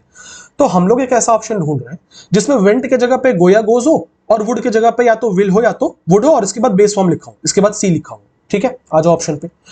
ऑप्शन नंबर 1 में लिखा हुआ है इफ ही वेंट, ये वाला मैं कितनी बार बता चुका। देखो वेंट तो V2 है, जब हम इसको इनडायरेक्ट स्पीच में चेंज करेंगे तब तो हैड प्लस V3 होना चाहिए। इस हिसाब से अगर ये हमारा आंसर होता तब तो यहां पे हैड गॉन होना चाहिए था, नहीं है ना, गलत है। इफ यू गो अराउंड, गो तो बिल्कुल हो सकता है। The park you would see, you would saw बकायदा यहां पे लिखा हुआ है, देख लो वुड के बाद क्या लिखा हुआ है, सॉ। ये तो ग्रामेटिकली इनकरेक्ट है क्योंकि वुड क्या है, वुड एक मॉडल, मॉडल हमेशा अपने बाद क्या लेता है, बेस फॉर्म लेता है। इसका ये मतलब है यहां पे सी होना चाहिए, सॉ नहीं, इनकरेक्ट है। If you go around the park you will see some rare flowers, हो सकता है आंसर। डी में I said to him if you went around the park, फिर से यहां पे वेंट लिखा हुआ था भाई, अगर यहां वेंट है तब तो हैड गॉन होना चाहिए ना, गलत है। आंसर क्या, ऑप्शन नंबर सी। क्लियर है क्या। 18 the young man prayed to God to help him clear that interview. देखो ये जहां पे प्रे वाली बात आ जाती है ना, ऐसे वाले सेंटेंस को हम लोग ऑप्टेटिव सेंटेंस कहते हैं। क्या कहते हैं, ऑप्टेटिव सेंटेंस कहते हैं। हालांकि इसको एक्सक्लेमेटरी के तरीके से भी बनाया जाता है बहुत बार, पर आमतौर पर इसको हम लोग ऑप्टेटिव के अंदर रखते हैं कि हे भगवान मदद करो, मेरी मदद करो, ऐसे टाइप के। ऐसे क्वेश्चंस में आमतौर पर मे का इस्तेमाल किया जाता है, जैसे may God bless you kind of things. या अगर मे वाला कॉन्सेप्ट नहीं लगेगा तो हमेशा ऑप्शन इलिमिनेट करने के लिए जाना, इलिमिनेशन मेथड से ऐसे क्वेश्चंस बहुत आसानी से सॉल्व हो जाते हैं। मैं इलिमिनेट कर रहा हूं, ठीक है। आ जाओ ऑप्शंस पे, पहले क्वेश्चन पर पढ़ लेते हैं क्या लिखा है। The young man prayed to God to help him clear that interview. यहां पे देखो इन्वर्टेड कॉमा हटा के टू हेल्प का इस्तेमाल किया गया, मतलब इसको इंपरेटिव के तरीके से इसने बनाया। हमारा जो भी मेन वर्ब होगा वो क्या होगा, हेल्प होना चाहिए। आ जाओ ऑप्शन पे। फर्स्ट में लिखा हुआ है the young man said to God will you help me clear that interview, question mark. ये तो बिल्कुल बेतुका है क्योंकि यहां पे प्रेड की बात की गई थी। तुम क्या भगवान से सवाल पूछोगे, भगवान आज मदद करेंगे क्या, कोई सेंस नहीं बनता इस बात का। इसका ये मतलब है कि ये वाला गलत है, इंट्रोगेटिव नहीं होना चाहिए। यहां पे आस्क्ड नहीं लिखा हुआ, प्रेड लिखा हुआ है। दूसरा इन्वर्टेड कॉमा हटा के फिर हमें इफ लगाना पड़ेगा, वेदर लगाना पड़ेगा, ऐसी कोई चीज फॉलो नहीं की गई है, तो ये वाला तो हमारा आंसर नहीं है। आगे बढ़ेंगे। The young man said to God you have to help me clear that interview, ये कंपल्शन को शो कर रहा है, जबकि ऊपर में ये लिखा हुआ था कि वो प्रे कर रहा है। कभी ऐसा बोला है भगवान मदद करनी पड़ेगी, आपने कसम खाया था मदद तो करनी पड़ेगी, कोई सेंस नहीं इस बात का। दूसरा, जब हम इसको चेंज करेंगे फिर तो ये चूंकि एक नॉर्मल सेंटेंस है, सेड टू को बदल के यहाँ पे टोल्ड होना चाहिए था, प्रेड कैसे हो गया। इन्वर्टेड को हटा के दैट लगाना चाहिए था, नहीं लगा हुआ है। ये तो एक नॉर्मल सेंटेंस बन रहा है ना कि यहाँ पे फिर हैव हैड बनेगा, ऐसी कोई चीज नहीं फॉलो की गई। आगे बढ़ेंगे। The young man said to God O God help me clear this interview, यहां देखना दैट इंटरव्यू लिखा हुआ था, जिसको जब हम चेंज करेंगे तो दिस में बदलेगा, यहाँ पे दिस लिखा हुआ है, ठीक है। आगे बढ़ेंगे ऑप्शन नंबर डी, ये ठीक ठाक लग रहा है C number. The young man said to God O God help him to clear that interview, देखो यहां पे लिखा हुआ था help me, me first person है, अकॉर्डिंग टू सब्जेक्ट चेंज होगा। सब्जेक्ट में लिखा हुआ था यंग मैन, मैन के लिए ही लगा सकते हैं, तो जब चेंज करेंगे ऑब्जेक्टिव में तो ही का हिम हो जाएगा। बहुत तेजी से गुजर गया, समझ नहीं आया, फिर से सुनो। मी फर्स्ट पर्सन का, आई का ऑब्जेक्टिव केस था। फर्स्ट पर्सन सन रूल के हिसाब से अकॉर्डिंग टू सब्जेक्ट चेंज होता है। सब्जेक्ट में द यंग मैन लिखा हुआ है, मैन मतलब एक आदमी ना, तो हम उसके लिए ही मानेंगे। ही को जब हम यहां लिखेंगे, चूंकि ऑब्जेक्ट हटा रहे हैं, ऑब्जेक्ट लेके आएंगे, ही का हिम होगा, तो यहां चेंज करेंगे तो भी हिम होगा। अच्छा, ये जो डायरेक्टली हिम लिखा हुआ है ये थर्ड पर्सन है, थर्ड पर्सन चेंज नहीं होता तो यहां पे भी हिम होगा, तो यहां से हम ऑप्शन नहीं काट सकते, पर हम जरूर यहां से ऑप्शन काट सकते हैं एक कि help him, help me clear था, हेल्प हिम टू क्लियर था, यहां टू क्यों लिखेंगे, और अगर हमने यहां टू लिखा है तो फिर यहां वाला टू कहां गया, गलत है ना। अगर हमने वर्ब के पहले कहीं टू लगाया तो हमें यहाँ वर्ब के पहले टू लगाना पड़ेगा, इन्फिनेटिव में लिखना पड़ेगा, हम ग्रामर थोड़ी ना चेंज कर सकते हैं, तो ये गलत हो जाएगा। दूसरा, यहाँ पे दैट था, यहाँ पे दैट था, जरूर हमारे सवाल में दिस रहा होगा, यहाँ दिस लिखा हुआ था। किसी भी हिसाब से ज्यादा सटीक ऑप्शन नंबर सी लग रहा है। आंसर क्या होगा 18 का सी। मैंने रीजन बता दिया क्यों होगा क्यों नहीं होगा। Question number 19, Neha exclaimed that it was a very beautiful it was a very pleasant surprise. Neha ने कहा कि ये बहुत अच्छा सरप्राइज है। देखो ये जब एक्सक्लेम्ड टर्म का इस्तेमाल होता है ना, एक्सक्लेम्ड हो गया, एक्सक्लेम्ड विद सॉरो हो गया, एक्सक्लेम्ड विद ग्रीफ हो गया, तो ये सारे के सारे हमेशा बनते हैं एक्सक्लेमेटरी सेंटेंस में, जिसका मतलब होता है क्वेश्चन के लास्ट में साइन ऑफ एक्सक्लेमेशन आता है, राइट। यहां पे देखना क्वेश्चन मार्क लिखा हुआ है, इसका मतलब ये इंट्रोगेटिव बनाने की कोशिश कर रहा है। यहां पे फुल स्टॉप लिखा हुआ है, गलत है, नहीं बन सकता, ठीक है। अच्छा, ये रटा रटाया सवाल है, आपने भी पढ़ा होगा, मैंने भी पढ़ा है। He said to me what a beautiful picture, पढ़ा है ना ऐसा कुछ। हम लोग जब भी इसको सॉल्व करते हैं, क्या शानदार पिक्चर है, तो हम इसको सॉल्व करते हैं कि ही एक्सक्लेम्ड। अब यहां पे तुम्हें जॉय लगाना है, एक्साइटमेंट लगाना है, जो लगाना है देख लो। He exclaimed with joy. अच्छा, यहाँ टू मी नहीं होगा, एक्चुअली मैंने थोड़ा सा गड़बड़ लिख दिया, ही सेड होना चाहिए था, ठीक है। Anyways, he exclaimed that. अच्छा, यहां पे ना कोई सब्जेक्ट नहीं है, व्हाट अ ब्यूटीफुल पिक्चर में क्या सब्जेक्ट है, कोई सब्जेक्ट नहीं है, तो हमें अपने मन से एक इंट्रोडक्टरी काम चलाओ सब्जेक्ट इट लगाना पड़ेगा। चूंकि हम पास्ट टेंस में लिख रहे हैं तो for the sake of convenience हमें वॉज लगाना पड़ेगा, और फिर ये जो अब ब्यूटीफुल पिक्चर है इसको हम जैसा का वैसा टाप देंगे, क्या हो जाएगा, it was a beautiful picture. Same यहां पे इसी तरीके से बनता है। व्हाट अ प्लेजेंट सरप्राइज को हम जब चेंज करेंगे तो यहां पे इसको हटा के, व्हाट को हटा के इट लगेगा, काम चलाओ सब्जेक्ट, क्योंकि पास्ट टेंस में तो वॉज लगेगा, और आप प्लेजेंट सरप्राइज को यहां जैसा का वैसा टाप देंगे।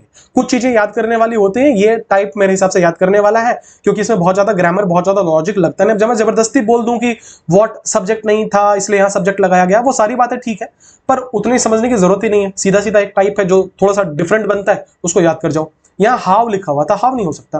कैसे खूबसूरत दृश्य, इस सेंटेंस का ही सेंस नहीं बन रहा। आगे बढ़ेंगे, question number 20। She asked her mother where her gold bracelet was. देखो यहां पे आस्क्ड लिखा हुआ था, इसका मतलब जरूर हमारे क्वेश्चन में एक क्वेश्चन मार्क रहा होगा। इन्वर्टेड कॉमा को हटा के वेयर होना चाहिए था, वेयर होना चाहिए था, ये बात तो बिल्कुल ठीक है। अच्छा, where her gold bracelet was, ये वॉज किस में बदला होगा, मतलब किससे बना होगा, या तो इज से, या तो एम से, या तो आर से। जरूर हमारे क्वेश्चन में इज एम आर रहा होगा, जिसको हमने चेंज करके वॉज में बदला, ठीक है। दूसरी चीज वही वाली बात है कि राम इज माई फ्रेंड या इज राम माई फ्रेंड, इसमें लगता है क्वेश्चन मार्क, इसमें लगता है फुल स्टॉप। क्या होता है भाई, होता यह है कि जब आप फुल स्टॉप वाला सेंटेंस देते हो तो पहले सब्जेक्ट आता है, उसके बाद वर्ब आता है। यहां पे फुल स्टॉप था, इसका मतलब मैं इंक चेंज कर रहा हूं। हमारा सब्जेक्ट क्या था, हर गोल्ड ब्रेसलेट, ये सब्जेक्ट था। वर्ब क्या था, वॉज। लेकिन जब हम इसको डायरेक्ट स्पीच में चेंज करेंगे तो वॉज पहले लिखना पड़ेगा और उसके बाद लिखना पड़ेगा सब्जेक्ट, मतलब हर गोल्ड ब्रेसलेट। अच्छा, ये वॉज भी नहीं होगा, अभी मैंने बोला या तो इज होगा, या तो एम होगा, या तो आर होगा। आ जाओ ऑप्शन पे, चेंज ऑप्शन पे आते हैं। हमें यहां पे इज एम आर चाहिए, यहां इज लिखा हुआ है, यहां इज लिखा हुआ है, यहां पे लिखा हुआ है वॉज, यहां पे लिखा हुआ है वॉज। क्या हम वॉज का वॉज छोड़ सकते हैं, सोचो तो फिर से। अगर हम यहां पे वॉज का वॉज छोड़ेंगे तो वॉज तो V2 हो जाएगा। हम जब इसको इनडायरेक्ट करेंगे तो हेड प्लस V3 में चेंज होना चाहिए। क्या हमारे क्वेश्चन में हेड प्लस V3 लिखा हुआ था, नहीं था। इसका मतलब ये वाला आंसर और ये वाला आंसर तो हो ही नहीं सकता। अब बचा या तो ए या तो बी।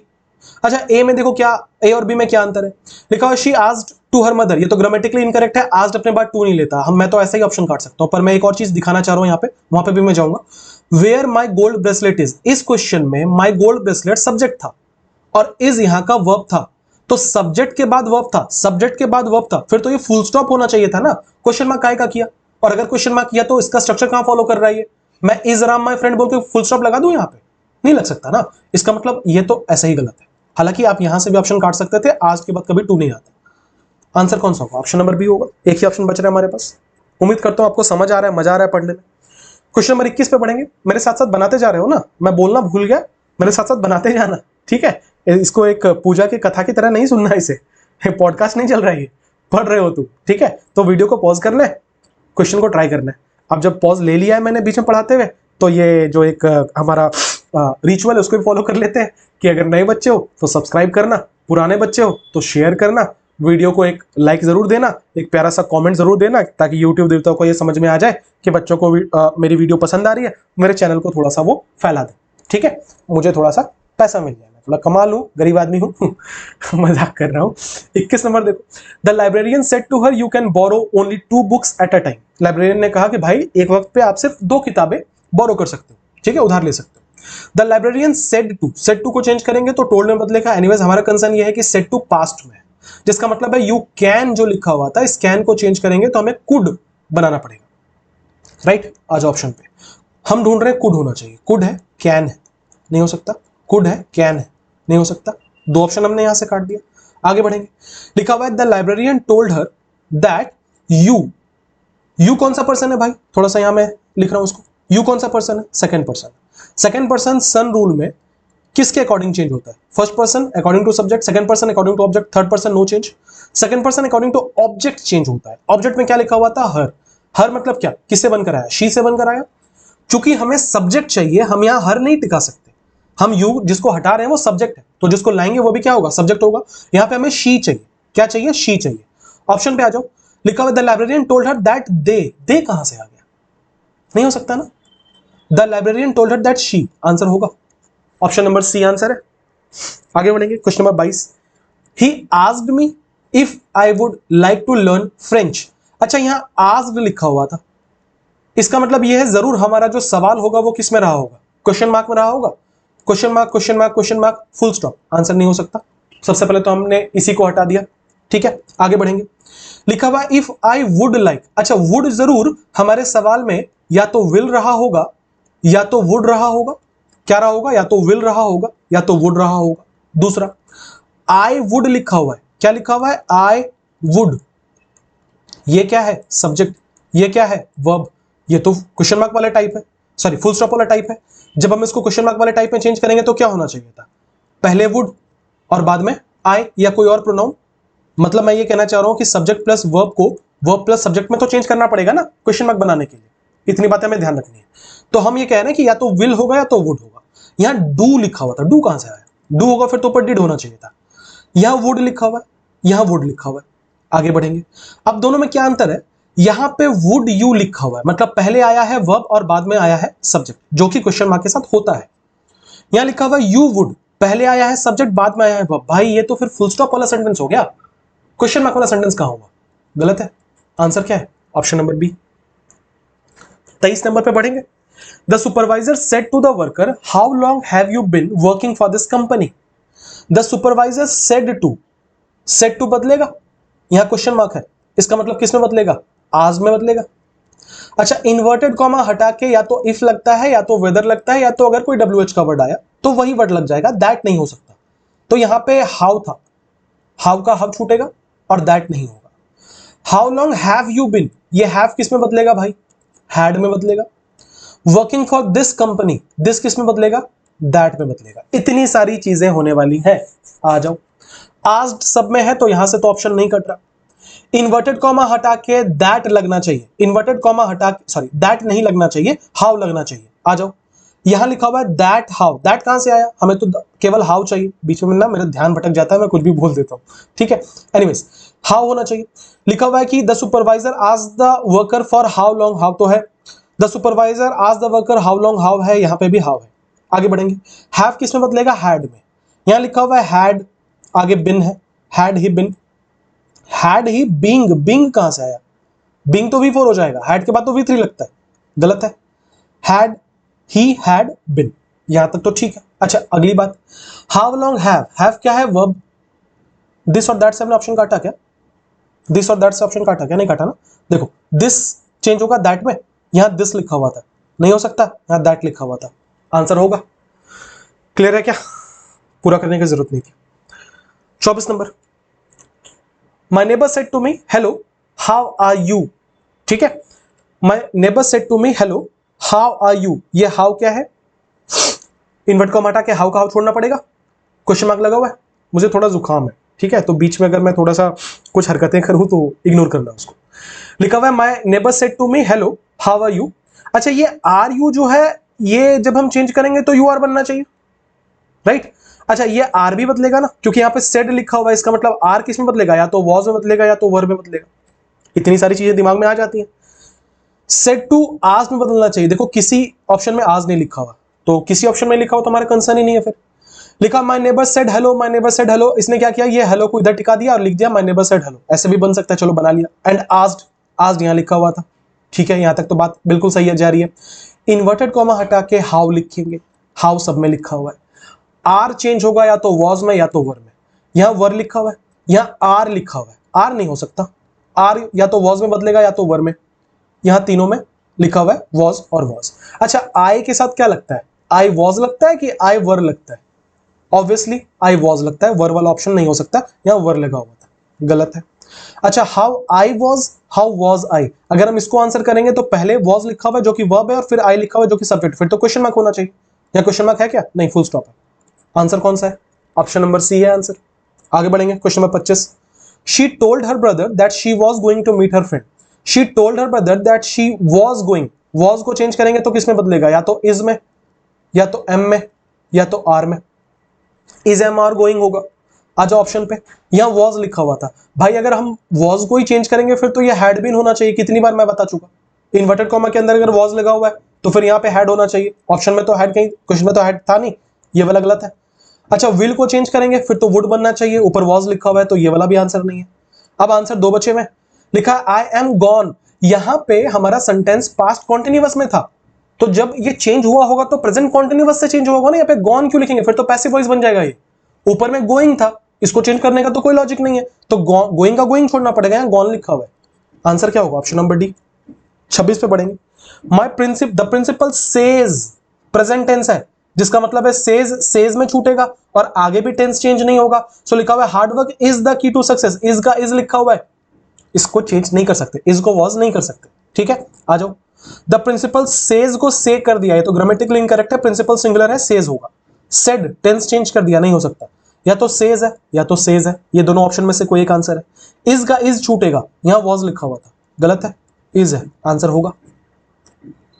27 नंबर, सारांश said he had solve the crossword the previous day, देखो सेड लिखा हुआ है, ये ऑब्वियसली इनडायरेक्ट डायरेक्ट करना है हमें, सेड लिखा हुआ है, और देखना यहाँ पे इनकरेक्ट है, यहाँ पे दैट होना चाहिए था, यहाँ पे दैट नहीं लिखा, पर चूंकि हमारा क्वेश्चन नहीं है तो हम कोई चेंज नहीं कर सकते, अगर हम ऐसे कन्वर्जन करेंगे तो हम यहाँ दैट लिखना पड़ेगा, ठीक है। सो लिखा हुआ है सारांश said he had solve, had क्या रहा होगा, या तो हैज रहा होगा, बात समझना, बड़ा इंपॉर्टेंट चीज बता रहा हूं, नीचे लिखता हूं, अगर यहां पे हैड लिखा हुआ है तो क्या हो सकता है, या तो हमारा क्वेश्चन में हैज हो, हैव हो, या तो V2 हो।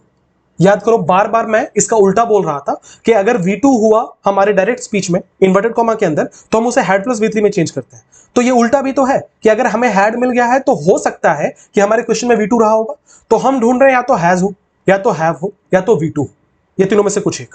Had solve the crossword the previous day, the previous day indirect speech में किसके लिए बनता है, अगर हमारे डायरेक्ट स्पीच में क्या लिखा हो, यस्टरडे लिखा हो, तो सबसे पहले द प्रीवियस डे वाले ऑप्शन को तो काट दो, ए और बी ऐसे ही कट गया, या तो आंसर सी है या तो आंसर डी है। अच्छा लिखा हुआ था सी में, सारांश सेड आई सॉल्व्ड, सॉल्व्ड क्या है, वर्ब का दूसरा फॉर्म, हम जब इसको चेंज करेंगे तो हेड प्लस V3 में बदलेगा, हेड प्लस V3 लिखा हुआ था, हो सकता है आंसर। डी में लिखा हुआ है सारांश सेड ही हैव सॉल्व्ड, भाई ही सिंगुलर है, इसके साथ हैज लिखा जाता है, ये ग्रामेटिकली इनकरेक्ट है, आंसर क्या, ऑप्शन नंबर सी। इसका मतलब मैं ये जो V2 वाली बात बोल रहा था आंसर यहीं छुपा था, ठीक है। इन केस किसी बच्चे को नहीं समझ में आया, मैं दोबारा दोहरा रहा हूं, मैंने पहले क्या पढ़ाया था कि अगर हमारे डायरेक्ट स्पीच में V2 लिखा हुआ है तो हम उसे चेंज करते हैं हेड प्लस V3 में। फॉर एग्जांपल अगर मैं बोलूं he said I talked to him, I talked to him, तो जब इसे चेंज करेंगे ना तो ऐसे होगा he said that he had talked to him, V2 बदलता है हैड प्लस V3 में, तो इसका उल्टा भी तो है कि अगर कहीं पर हैड प्लस V3 लिखा हुआ है तो हो सकता है ना कि डायरेक्ट स्पीच में V2 रहा होगा, मैं यही बोलने की कोशिश कर रहा था। Question number 28, I asked him, मतलब क्वेश्चन मार्क वाला सेंटेंस होना चाहिए, if it had never occurred to him that he was in the wrong profession, लिखा हुआ है आई आस्क्ड हिम, इसका मतलब हमारे क्वेश्चन में जरूर सेड टू रहा होगा। आगे बढ़ेंगे, if it had never awkward, अच्छा यहां पे अगेन हैड लिखा हुआ है तो क्या हो सकता है, या तो हैज रहा होगा या तो हैव रहा होगा या तो हैड भी, सॉरी या तो V2 भी हो सकता है, अभी जो बात मैं कह रहा था, ठीक है। अच्छा हैड भी तो हो सकता है, मैं ठीक ही लिख रहा था, हैड भी तो हो सकता है। अगर हमारे सवाल में कहीं पे हैड लिखा हुआ है फिर तो पास्ट परफेक्ट को चेंज करने का जगह नहीं है, हैड का हैड ही छूटेगा। तो अगर हमारे क्वेश्चन में हैड लिखा हुआ है तो चार बातें हो सकती हैं, या तो हैज रहे, या तो हैव रहे, या तो हैड रहे, या तो V2 रहे। इन चारों में से कुछ भी हो सकता है। आगे बढ़ेंगे। To him that he was in wrong profession, was इसका मतलब हमारे क्वेश्चन में जरूर इज रहा हो, एम रहा हो, या तो आर रहा हो।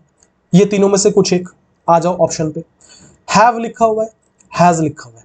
अच्छा लिखा हुआ है हैव इट नेवर ऑकर्ड। ये हैव किसके लिए है, इसका सब्जेक्ट कौन है, इट है, इट सिंगुलर है। सो इट हैव होता है, इट हैज होता है, ऑब्वियसली इट हैज होता है, तो ये तो ग्रामेटिकली इनकरेक्ट है, हैव नहीं हो सकता। यहां हैज लिखा हुआ है, यहां लिखा हुआ है डज इट। अगर डज है तब तो हमारे सवाल में डिड होना चाहिए, ये नहीं हो सकता। हम ढूंढ रहे हैं या तो हैज, या तो हैव, या तो हैड, या तो V2। यहां हैज लिखा हुआ था, ये दोनों में से कोई भी आंसर हो सकता है। लिखा हुआ has it never occurred to you that he was in the wrong profession. देखो यहां लिखा हुआ था ही वाज, यहां भी लिखा हुआ ही वाज, तो फिर से तो वही वाली बात हो गई ना कि वाज V2 है, इसे चेंज करेंगे तो हैड बिन बनेगा, तो ऊपर तो फिर होना चाहिए he had been in the wrong profession. लिखा हुआ है क्या, वाज लिखा हुआ है, तो ये वाला तो आंसर नहीं हो सकता। आंसर कौन सा होगा, ऑप्शन नंबर डी। ये वाज को उठा के क्या होना चाहिए था, इज एम आर। क्लियर है क्या। आगे बढ़ेंगे। Question number 29। He welcomed me and requested me to be seated. उसने मुझसे कहा, उसने मुझे वेलकम किया और मुझे कहा कि बैठ जाइए। So he said to me welcome please to be seated. ये सेंटेंस ही इनकरेक्ट हो जाएगा। क्यों, प्लीज फिर यहां पे वर्ब का काम करने लगेगा। प्लीज टू बी सीटेड, खुश रहो बैठ के, नहीं, उन्होंने कहा था कि बैठिए, प्लीज बैठिए, ठीक है। इसका मतलब ये तो हो ही नहीं सकता, ग्रामेटिकली इनकरेक्ट है। He said to me welcome and sit down. उसने मुझसे कहा आपका स्वागत है, बैठ जाइए। देखो ये सेंटेंस में ना जमीन आसमान का फर्क हो जाएगा इस सेंटेंस के मीनिंग से। क्यों, क्योंकि जब आप किसी को बोलते हो बी सीटेड, किसी को आप बोलते हो बी सीटेड, तो ये एक बड़ा ही पोलाइट रिक्वेस्ट है जो आप किसी से करते हो। बहुत नम्रता पूर्वक आप कहते हो कि अरे प्लीज बैठ जाइए ना। जैसे मान लो कि आप कहीं गए और आपके कोई सीनियर है, या सीनियर नहीं इक्विवेलेंट पोस्ट पे है, पर आपका सम्मान करते हैं, तो खड़े हो गए आपको देख, आपने बोला अरे नहीं नहीं बैठिए ना, बैठिए ना, प्लीज बैठिए ना। ये एक नम्र तरीका है, पोलाइट तरीका है बोलने का। इसको इंग्लिश में बोलते हैं बी सीटेड। मैं अगर किसी को कमांड देता हूं तो मैं कहता हूं सिट डाउन। जैसे मैं किसी क्लासरूम में घुसा, मेरे बच्चे मेरे रिस्पेक्ट में खड़े हो गए, मैंने बोला सिट डाउन। मैं उनको पोलाइटली नहीं कह रहा, मैं उनको एक कमांड दे रहा हूं, बैठ जाओ। मेरे बच्चे हैं वो, मैं उनको पढ़ा रहा हूं, मैं उनका टीचर हूं, मैं कमांड देने की पोजीशन में हूं, तो मैं बोलता हूं बैठ जाइए, सिट डाउन। अब देखो यहां पे लिखा होता बी सीटेड, पहले ही बता दिया गया कि पोलाइट रिक्वेस्ट है। अगर ये पोलाइट रिक्वेस्ट है और यहां पे रिक्वेस्टेड टर्म का भी इस्तेमाल किया गया था, तो सिट डाउन नहीं बोल सकते। ये कमांड एक कह लो कि एक कमांड हो जाएगा, इंस्ट्रक्शन हो जाएगा, रिक्वेस्ट नहीं है फिर, तो ये नहीं हो सकता। He said to me be welcome, अपना स्वागत खुद करो अपना, उसने मुझसे कहा अपना स्वागत खुद करो, बैठ जाओ, गलत है। ये एक बसता है। He said to me welcome, उसने मुझसे कहा स्वागत है, प्लीज बी सीटेड, कृपया बैठ जाइए। सो यहां प्लीज का सेंस था, रिक्वेस्टेड लिखा गया था, आंसर होगा option number D. 30 I prayed that his mother might recover soon। Again ये ऑप्टेटिव सेंटेंस है। मैंने पहले बोला था आपको कि अगर कहीं विज लिखा हो, प्रेड लिखा हो, कर्ज लिखा हो, तो वो सारे ऑप्टेटिव सेंटेंस बनते हैं, दुआ देना, बद्दुआ देना। और नॉर्मली ऐसे सेंटेंस कैसे स्टार्ट किए जाते हैं, मे के साथ स्टार्ट किए जाते हैं। सो जैसे कहते हैं ना कि तुम्हारी उम्र लंबी हो, मे यू लिव लॉन्ग, ये एक ऑप्टेटिव सेंटेंस है। मैं लिख देता हूं उसके आगे ही सेड, उसने कहा तुम्हारी उम्र लंबी हो, ये एक ऑप्टेटिव सेंटेंस है, मैं दुआ दे रहा हूं किसी को। यही में आगे चल के माइट में बदल जाता है। पर जो बात मैं जहां पे आपका ध्यान लेके जाना चाह रहा हूं वहां पे लेके जाना। जब मैं सेंटेंस को चेंज करता हूं ना, मे यू लिव लॉन्ग, ये मे जो है ये वर्ब है, ये यू जो है ये सब्जेक्ट है। अगेन जैसे आप इस साइन को, ये एक्सक्लेमेटरी साइन को आप जैसे ही चेंज करोगे फुल स्टॉप में, ये ऑटोमेटिकली क्या स्ट्रक्चर लेगा, पहले होगा सब्जेक्ट और बाद में होगा वर्ब। मतलब चेंज करने के दौरान हम इसे ऐसे चेंज करेंगे कि पहले यू लिखा हुआ है और बाद में मे लिखा हुआ है, हेल्पिंग वर्ब मतलब मॉडल, और फिर मेन वर्ब आया है लिव। तो हम हमेशा इसको ऐसे चेंज करेंगे कि इसको उठा के पहले, इसको उठा के बाद में, वर्ब उठ के हमेशा बाद में आएगा। एनीवेज, तो हमारे क्वेश्चन में लिखा हुआ था I prayed that his mother might, ये माइट जरूर क्या रहा होगा, मे रहा होगा, क्योंकि ऑप्टेटिव सेंटेंस है। अच्छा मे के बाद क्या होता है, सब्जेक्ट होता है। सब्जेक्ट क्या है यहाँ पे, हिज मदर, तो यहाँ पे हिज प्रोनाउन चेंज हुआ होगा, कुछ और हो सकता है। और यहाँ पे क्या लिखा होगा, मदर, ऐसा ही होगा। और लास्ट में क्या लिखा होगा, एक्सक्लेमेटरी साइन। आ जाओ, लिखा है आई से योर मदर मे रिकवर सून। फिर ये तो एक नॉर्मल सेंटेंस है, फुल स्टॉप दिया हुआ इसमें, ये ऑप्टेटिव कहां से हुआ, हम यहाँ प्रेड क्यों लिख रहे हैं, फिर यहाँ तो फिर सेड लिखना चाहिए था या से लिखना चाहिए था। अच्छा से लिखा हुआ है, प्रेजेंट टेंस है, फिर तो और गड़बड़ है ये, क्योंकि यहाँ पे से प्रेजेंट टेंस को हम प्रेड में कैसे चेंज कर सकते हैं, पास नहीं कर सकते ना उसको। I said may your mother recover soon, ये तो ठीक लग रहा है, मे से भी स्टार्ट है, सब्जेक्ट उसके बाद लिखा हुआ है, ठीक लग रहा है।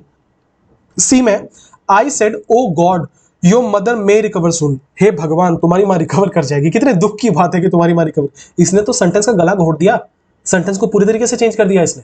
ऐसा नहीं हो सकता, आप किसी के लिए अगर कोई कुछ मना रहे हो फिर तो आप ये नहीं लिखोगे ना, गलत है।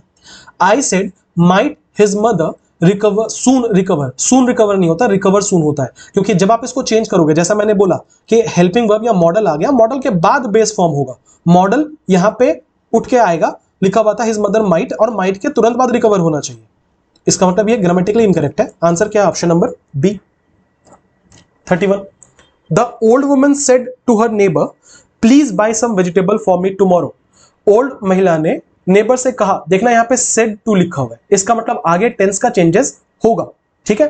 अच्छा प्लीज है, इसका मतलब रिक्वेस्ट की बात की गई है, रिक्वेस्ट इसका मतलब कौन सा sentence, imperative sentence, imperative sentence. अच्छा इंपेरेटिव सेंटेंस को हम लोग कैसे बनाते हैं, बार बार सिखा रहा हूं आपको, इन्वर्टेड कॉमा हटा के टू लगेगा, और जो भी वर्ड से स्टार्ट किया गया, जो भी वर्ब से स्टार्ट किया गया हम वही लिखेंगे, मतलब टू बाय बनना चाहिए, जब भी हम चेंज करेंगे तो टू बाय बनना चाहिए। दूसरा टुमारो को द नेक्स्ट डे में या द फॉलोइंग डे में चेंज करेंगे, यहां टुमारो है, यहां टुमारो है, ये दोनों ऑप्शन तो ऐसा ही कट गया, राइट। आगे आ जाओ, यहां द नेक्स्ट डे है या द नेक्स्ट डे, ये तो ठीक है।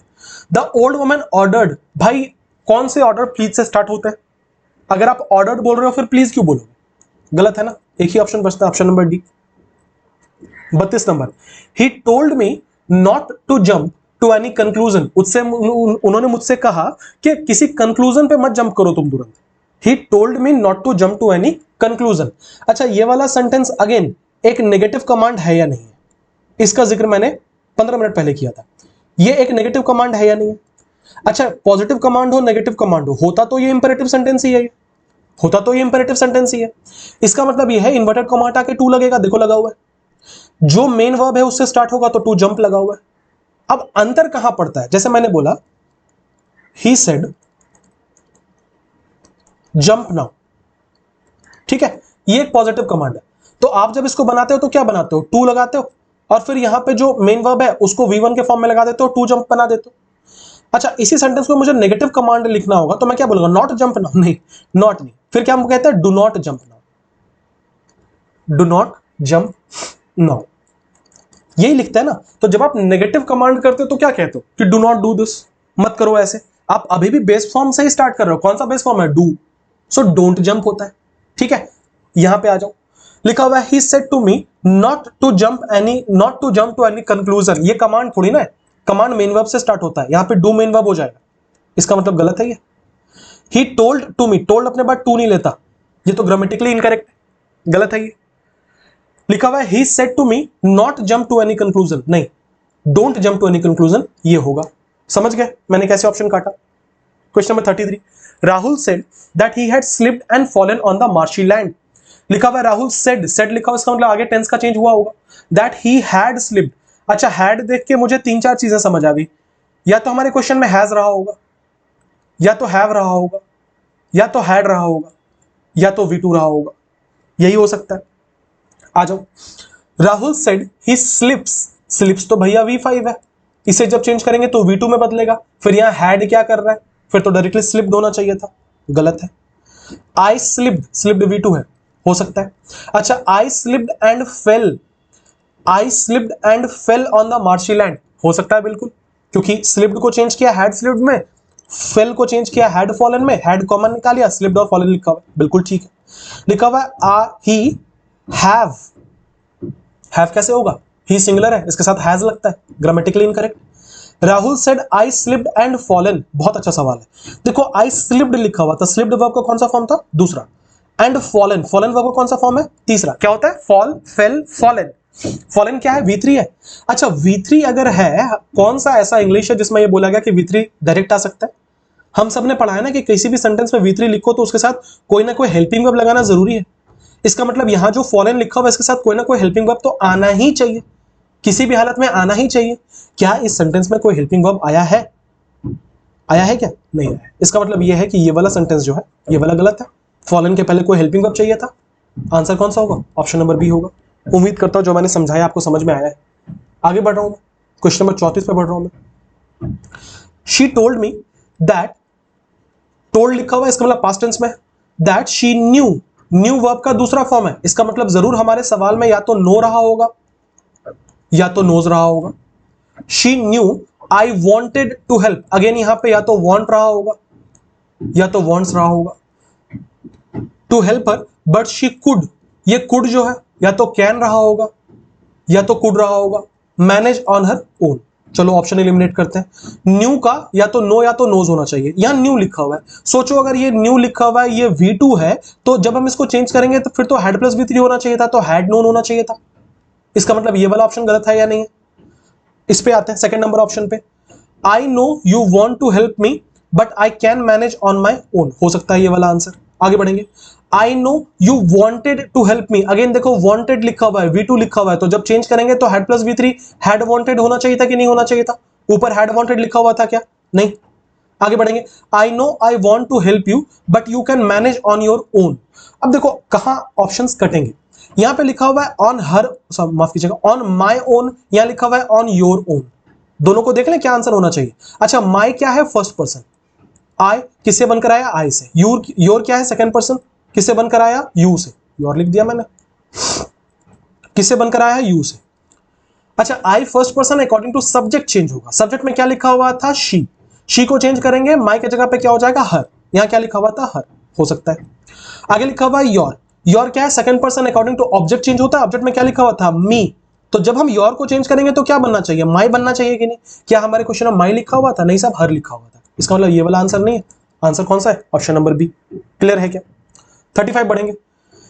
She suggested that we should distribute food among the needy, again ये स्पेशल केस वाला है। हमने पढ़ा है कि अगर कहीं पे सजेस्टेड टर्म लिखा हुआ हो तो हमेशा उसका डायरेक्ट लेट से स्टार्ट होता है, लेटस से इनफैक्ट स्टार्ट होता है। तो क्या लिखा होता है? She said let us distribute food among the needy, हो सकता है। She said we could distribute, देखो अगर यहां पे कुड होता मान लो, तो हमारे आंसर में भी, मतलब हमारे इनडायरेक्ट जो फॉर्म है सेंटेंस का, उसमें भी कुड होना चाहिए था। जबकि क्या लिखा हुआ है? She suggested that we should distribute, गलत है। आगे बढ़ेंगे। लेट देम डिस्ट्रीब्यूट, अच्छा देम तो थर्ड पर्सन है, तो थर्ड पर्सन ही छूटता है। इसका मतलब कहीं ना कहीं हमारे क्वेश्चन में भी देम होना चाहिए था। कहीं पे देम है क्या या दे है क्या? कोई भी फॉर्म नहीं, यहां तो वी लिखा हुआ है, इसका मतलब ये भी गलत है। सी ऑर्डर्ड, भाई ऑर्डर थोड़ी ना किसी को कर रहा है, सजेशन दे रहा है। आंसर क्या होगा? ऑप्शन नंबर ए, हमारे क्वेश्चन में सजेशन लिखा हुआ था। 36 the doctor said to Anita are you feeling better now, ये नाउ किस में बदलेगा? देन में। सबसे पहले मुझे देखते के साथ ये याद आया। अच्छा क्वेश्चन मार्क लिखा हुआ है, इसका मतलब इन्वर्टेड कॉमा हटा के क्या होगा? या तो इफ होगा या तो वेदर होगा। यहां सेड टू लिखा हुआ था जिसको हम आज में चेंज करेंगे। अच्छा आर यू किस में बदलेगा? यू आर में बदलेगा। और ये आर किस में बदलेगा? या तो वॉज में या तो वर में। इतनी चीजें तो दिमाग में सबसे पहले आती हैं। आ जाओ ऑप्शन देखते हैं। The doctor said to Anita if she was feeling better now, now नहीं हो सकता, मैं देन चाहिए, गलत है। यहां पे भी नाउ लिखा हुआ है, गलत है। ठीक है आगे बढ़ेंगे। लिखा है the doctor said asked Anita was she feeling, inverted comma हटा के या तो इफ लगता है या तो वेदर। यहां कहां लगा हुआ इफ या वेदर? दोनों में से कुछ नहीं लगा हुआ, यहां पे इफ लगा हुआ है। आंसर क्या होगा? ऑप्शन नंबर डी, ये फॉर्म सही है। 37 she said however hard it rains I have to go to work, उसने कहा, सेड पास्ट टेंस में, however hard it rains, rains V1 है, V5 है। जब चेंज करेंगे तो किससे बदलेगा? रेंड में। आई हैव टू, हैव को चेंज करेंगे तो किसे बनेगा? Had to go to work. तो हम ऐसा ऑप्शन ढूंढ रहे हैं जहां पे रेंज का रेंड किया हुआ हो और हैव का हैड किया हुआ हो। आज मैं थोड़ा तेजी से इसलिए बढ़ रहा हूं क्योंकि बहुत क्वेश्चन कर चुके, तो आपको अभी तक आइडिया लग गया होगा। लिखा हुआ है she said that however hard it rained, range का रेंड लिखा हुआ है, शी हैड टू गो, हो सकता है आंसर। बी में लिखा हुआ है she said that even if it rains, rains कैसे होगा? हमें रेंड चाहिए, यहां रेंड लिखा हुआ है। अच्छा रेंड के पहले मे लिखा हुआ है, अगर यहां पे मे लिखा है इसका मतलब जरूर हमारे सवाल में माइट होना चाहिए था। क्या हमें कहीं हमारे क्वेश्चन में माइट मिला क्या? कहीं पे भी माइट लिखा हुआ है क्या? नहीं ना, गलत है। माइट तब तो ऊपर भी माइट होना चाहिए था, गलत है। आंसर क्या है? Option number A. 38 oh no we have missed the flight she said, अच्छा ये ओ नो के बाद एक्सक्लेमेशन साइन है, इसका मतलब कुछ एक्सक्लेमेटरी वर्ड यहां पे होना चाहिए। ठीक है जैसे यहाँ पे क्राइड लिखा हुआ है, हो सकता है रिग्रेटेड लिखा हुआ है, हो सकता है एक्सक्लेम्ड लिखा हुआ है, हो सकता है वॉट सॉरी लिखा हुआ है, हो सकता है। मैं बस ये समझा रहा हूँ कि एक्सक्लेमेशन में खाली सेड लिख के नहीं छोड़ सकते, कुछ हमें मार्क करना पड़ेगा। वी हैव मिस्ड, हैव को जब चेंज करेंगे तो क्या बनेगा, हैड बनेगा। तो क्या होना चाहिए था, हैड मिस्ड। आ जाओ ऑप्शन पे, हैव मिस्ड लिखा हुआ है, गलत है। दे मिस्ड लिखा हुआ है, यहाँ V1 थोड़ी ना जो हमने V2 में छोड़ दिया, हमें तो हैड चाहिए ही चाहिए, गलत है। They had missed, we have missed. अच्छा वी फर्स्ट पर्सन है, अकॉर्डिंग टू सब्जेक्ट, सब्जेक्ट में क्या लिखा हुआ था, शी, तो शी को जब हम लोग चेंज करेंगे तो क्या बनेगा वहां पे, माफ कीजिए, हाँ क्या बनेगा, शी बनेगा। लेकिन यहाँ प्लूरल लिखा हुआ है, इसका मतलब बहुत सारे लोग थे जिन्होंने फ्लाइट छोड़ा है। वी लिखा हुआ था, इसका मतलब इसका वी प्लूरल बन जाएगा, क्या बन जाएगा, दे। आपको इतनी बातें नहीं समझनी, आपको सिर्फ ये समझना है जो बात मैंने पहले कही थी। ये वी फर्स्ट पर्सन है तो इसको वी नहीं छोड़ सकते ना, कोई ना कोई प्रोनाउन को चेंज तो होगा ही, वी का वी छोड़ दिया, गलत है ना। आंसर क्या, ऑप्शन नंबर सी। बाकी कभी अगर चैप्टर पढ़ाने का मौका मिला तो बताऊंगा ये दे क्यों हुआ। 39, Sanjeev said that he would surely succeed. Sanjeev ने कहा कि वो पक्का सक्सीड करेगा। अच्छा सेड लिखा हुआ था, पास्ट टेंस था, इन्वर्टेड कॉमा हटा के दैट था, यहां वुड लिखा हुआ था, तो जरूर हमारे क्वेश्चन में विल रहा होगा। आ जाओ ऑप्शन पे, विल है, एम गोइंग टू है, नहीं हो सकता, हैव है, नहीं हो सकता, सेज लिखा हुआ है भाई, सेज कैसे होगा, सेड होना चाहिए कि नहीं, सेड को तो हम सेज नहीं बना सकते, सेड है तो सेड रहेगा, पास्ट टेंस का पास्ट टेंस रहेगा, गलत है। आंसर कौन सा है, option number A. 40, she asked her mother why she was so upset that day. That day भाई किससे बनकर आता है, टुडे से, तो सबसे पहले वो वाला ऑप्शन एकदम बेदर्दी से काट दो जहां पे दैट डे का दैट डे छोड़ा है, टुडे टुडे दैट डे, गलत है, टुडे रहा होगा।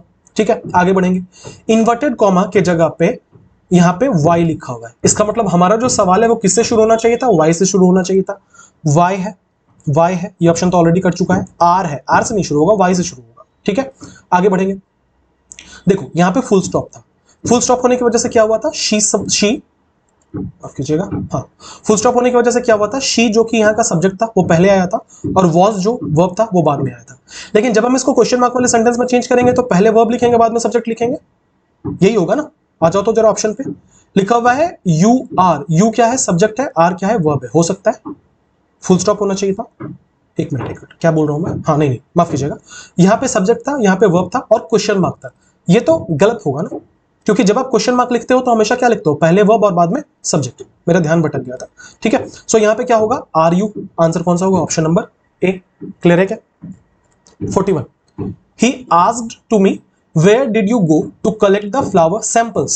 लिखा हुआ है where, अगेन ये इंट्रोगेटिव सेंटेंस है, तो दो चार बातें तो क्लियर है कि सेट टू बदलेगा आस्क्ड में, इन्वर्टेड कॉमा हटा के वेयर का वेयर छोड़ेंगे क्योंकि WH का वर्ड है, इसके साथ दैट नहीं आएगा, तो पहला वो ऑप्शन ढूंढ लो जहां दैट लिखा है, वेयर है दैट वेयर है, गलत है, दैट वेयर है, गलत है, दो ऑप्शन तो ऐसे ही कट गए। अच्छा यहां लिखा हुआ था डिड, डिड माने क्या, डिड मतलब V2, हम लोग जब इनडायरेक्ट बनाते हैं तो V2 किससे बदलता है, हैड प्लस V3 में, हैड प्लस V3 में, तो हमारे आंसर में हैड तो होना ही चाहिए, ऑप्शन काट लो, लिखा है डिड यू हैड गॉन, गलत है। आंसर कौन सा होगा, ऑप्शन नंबर बी, क्योंकि डिड का डिड नहीं छूटेगा। आगे बढ़े, 42 पे है, लिखा हुआ है please wait for me at the coffee shop in case I am late said Reema to her friend. लिखा हुआ है please wait for me at the coffee shop in case I am late said Reema to her friend. Please लिखा हुआ है, इसका मतलब कौन सा सेंटेंस है भाई, इंपेरेटिव सेंटेंस है या नहीं। अच्छा इंपेरेटिव सेंटेंस को हम कैसे बनाते हैं, पहला रिक्वेस्टेड होना चाहिए, ठीक है, दूसरा अच्छा कहीं भी रिक्वेस्टेड नहीं लिखा हुआ, मैं ऑप्शन देख रहा था, कोई बात नहीं। आगे लिखा हुआ है वेट फॉर मी, वेट को जब चेंज करेंगे तो इन्वर्टेड कॉमा हटा के टू लगाएंगे और फिर क्या लिख देंगे, टू, सो क्या हो जाएगा, to wait for her friend, to wait for her friend. Reema told to her friend, ये तो देखो ग्रामेटिकली इनकरेक्ट है क्योंकि टोल्ड के बाद टू नहीं आता, गलत है। Reema told her friend wait for me, wait नहीं, हमें टू वेट चाहिए क्योंकि इन्वर्टेड कॉमा हटा के हमने टू लगाया और फिर जिस वर्ड से जिस बेस फॉर्म से स्टार्ट हुआ था हमको वही लगाना है, सो टू वेट होना चाहिए, टू वेट नहीं लिखा हुआ, गलत है, टू वेट है, टू वेट है। आगे बढ़ेंगे, अब दोनों ऑप्शन में क्या डिफरेंस है वो देख लेते हैं। Reema told her friend to wait for her at the coffee shop in case I am late, ध्यान देना यहां लिखा हुआ था in case I am late, भाई जब तुम पास्ट टेंस में लिखोगे सेंटेंस को, पास्ट टेंस में क्यों लिखोगे सेंटेंस को, क्योंकि सेड लिखा हुआ है। देखो तो थोड़ा सा तोड़ रहा हूं, बढ़िया सवाल है, क्या मैं इस सेंटेंस को दो पार्ट में तोड़ सकता हूं, एक part please wait for me at the coffee shop जो इंपेरेटिव सेंटेंस था, इन केस यहां का कंजंक्शन था, और फिर एक नॉर्मल असर्टिव सेंटेंस लिखा हुआ था आई एम लेट, तो इस वाले पोर्शन को तुमने बना दिया इंपेरेटिव का रूल लगा के टू लगाया, टू के बाद वेट लगाया, लेकिन इस वाले पोर्शन को भी तो चेंज करना पड़ेगा, इस वाले पोर्शन को जब चेंज करोगे तो जो नॉर्मल रूल चलता है वही चलेगा कि एम को जब चेंज करोगे तो क्या बनेगा, या तो वॉज या तो वर। क्यों? क्योंकि यहां पे सेड लिखा हुआ है। ये तो बिल्कुल भी टॉलरेट नहीं करेगा ना कि सेड लिखने के बाद आप कहीं पे भी प्रेजेंट टेंस यूज कर दो, सेंटेंस ही गलत हो जाएगा। इसका मतलब एम के जगह पे वॉज या वर तो होना ही चाहिए। इस वाले ऑप्शन में एम का एम छूटा हुआ था, गलत है, वॉज या वर होना चाहिए। आंसर होगा ऑप्शन नंबर डी।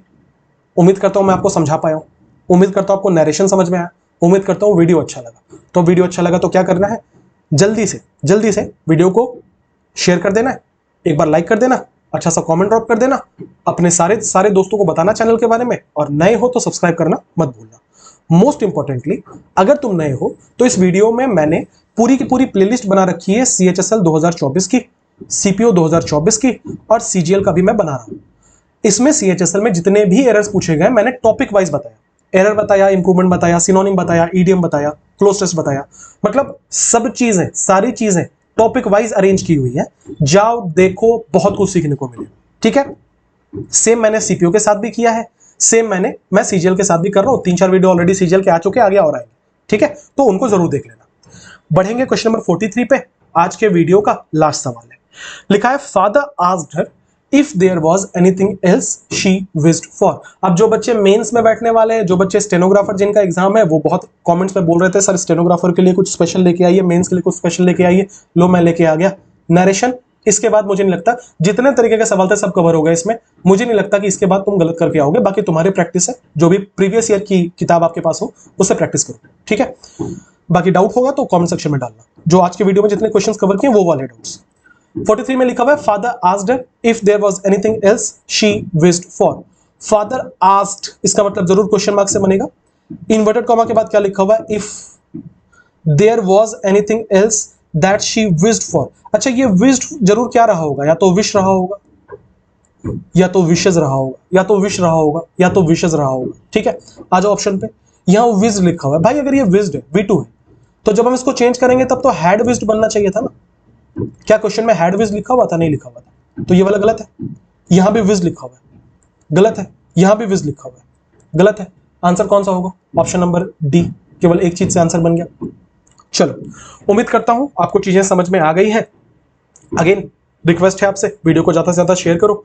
मिलेंगे अगले वीडियो में, तब तक के लिए अपना बहुत बहुत ध्यान रखिए, पढ़ाई करते रहिए। बाकी वीडियोस जो मैंने बताए प्लेलिस्ट बनी हुई, जाके देख सकते हैं। Have a nice day everyone, thank you for being with me.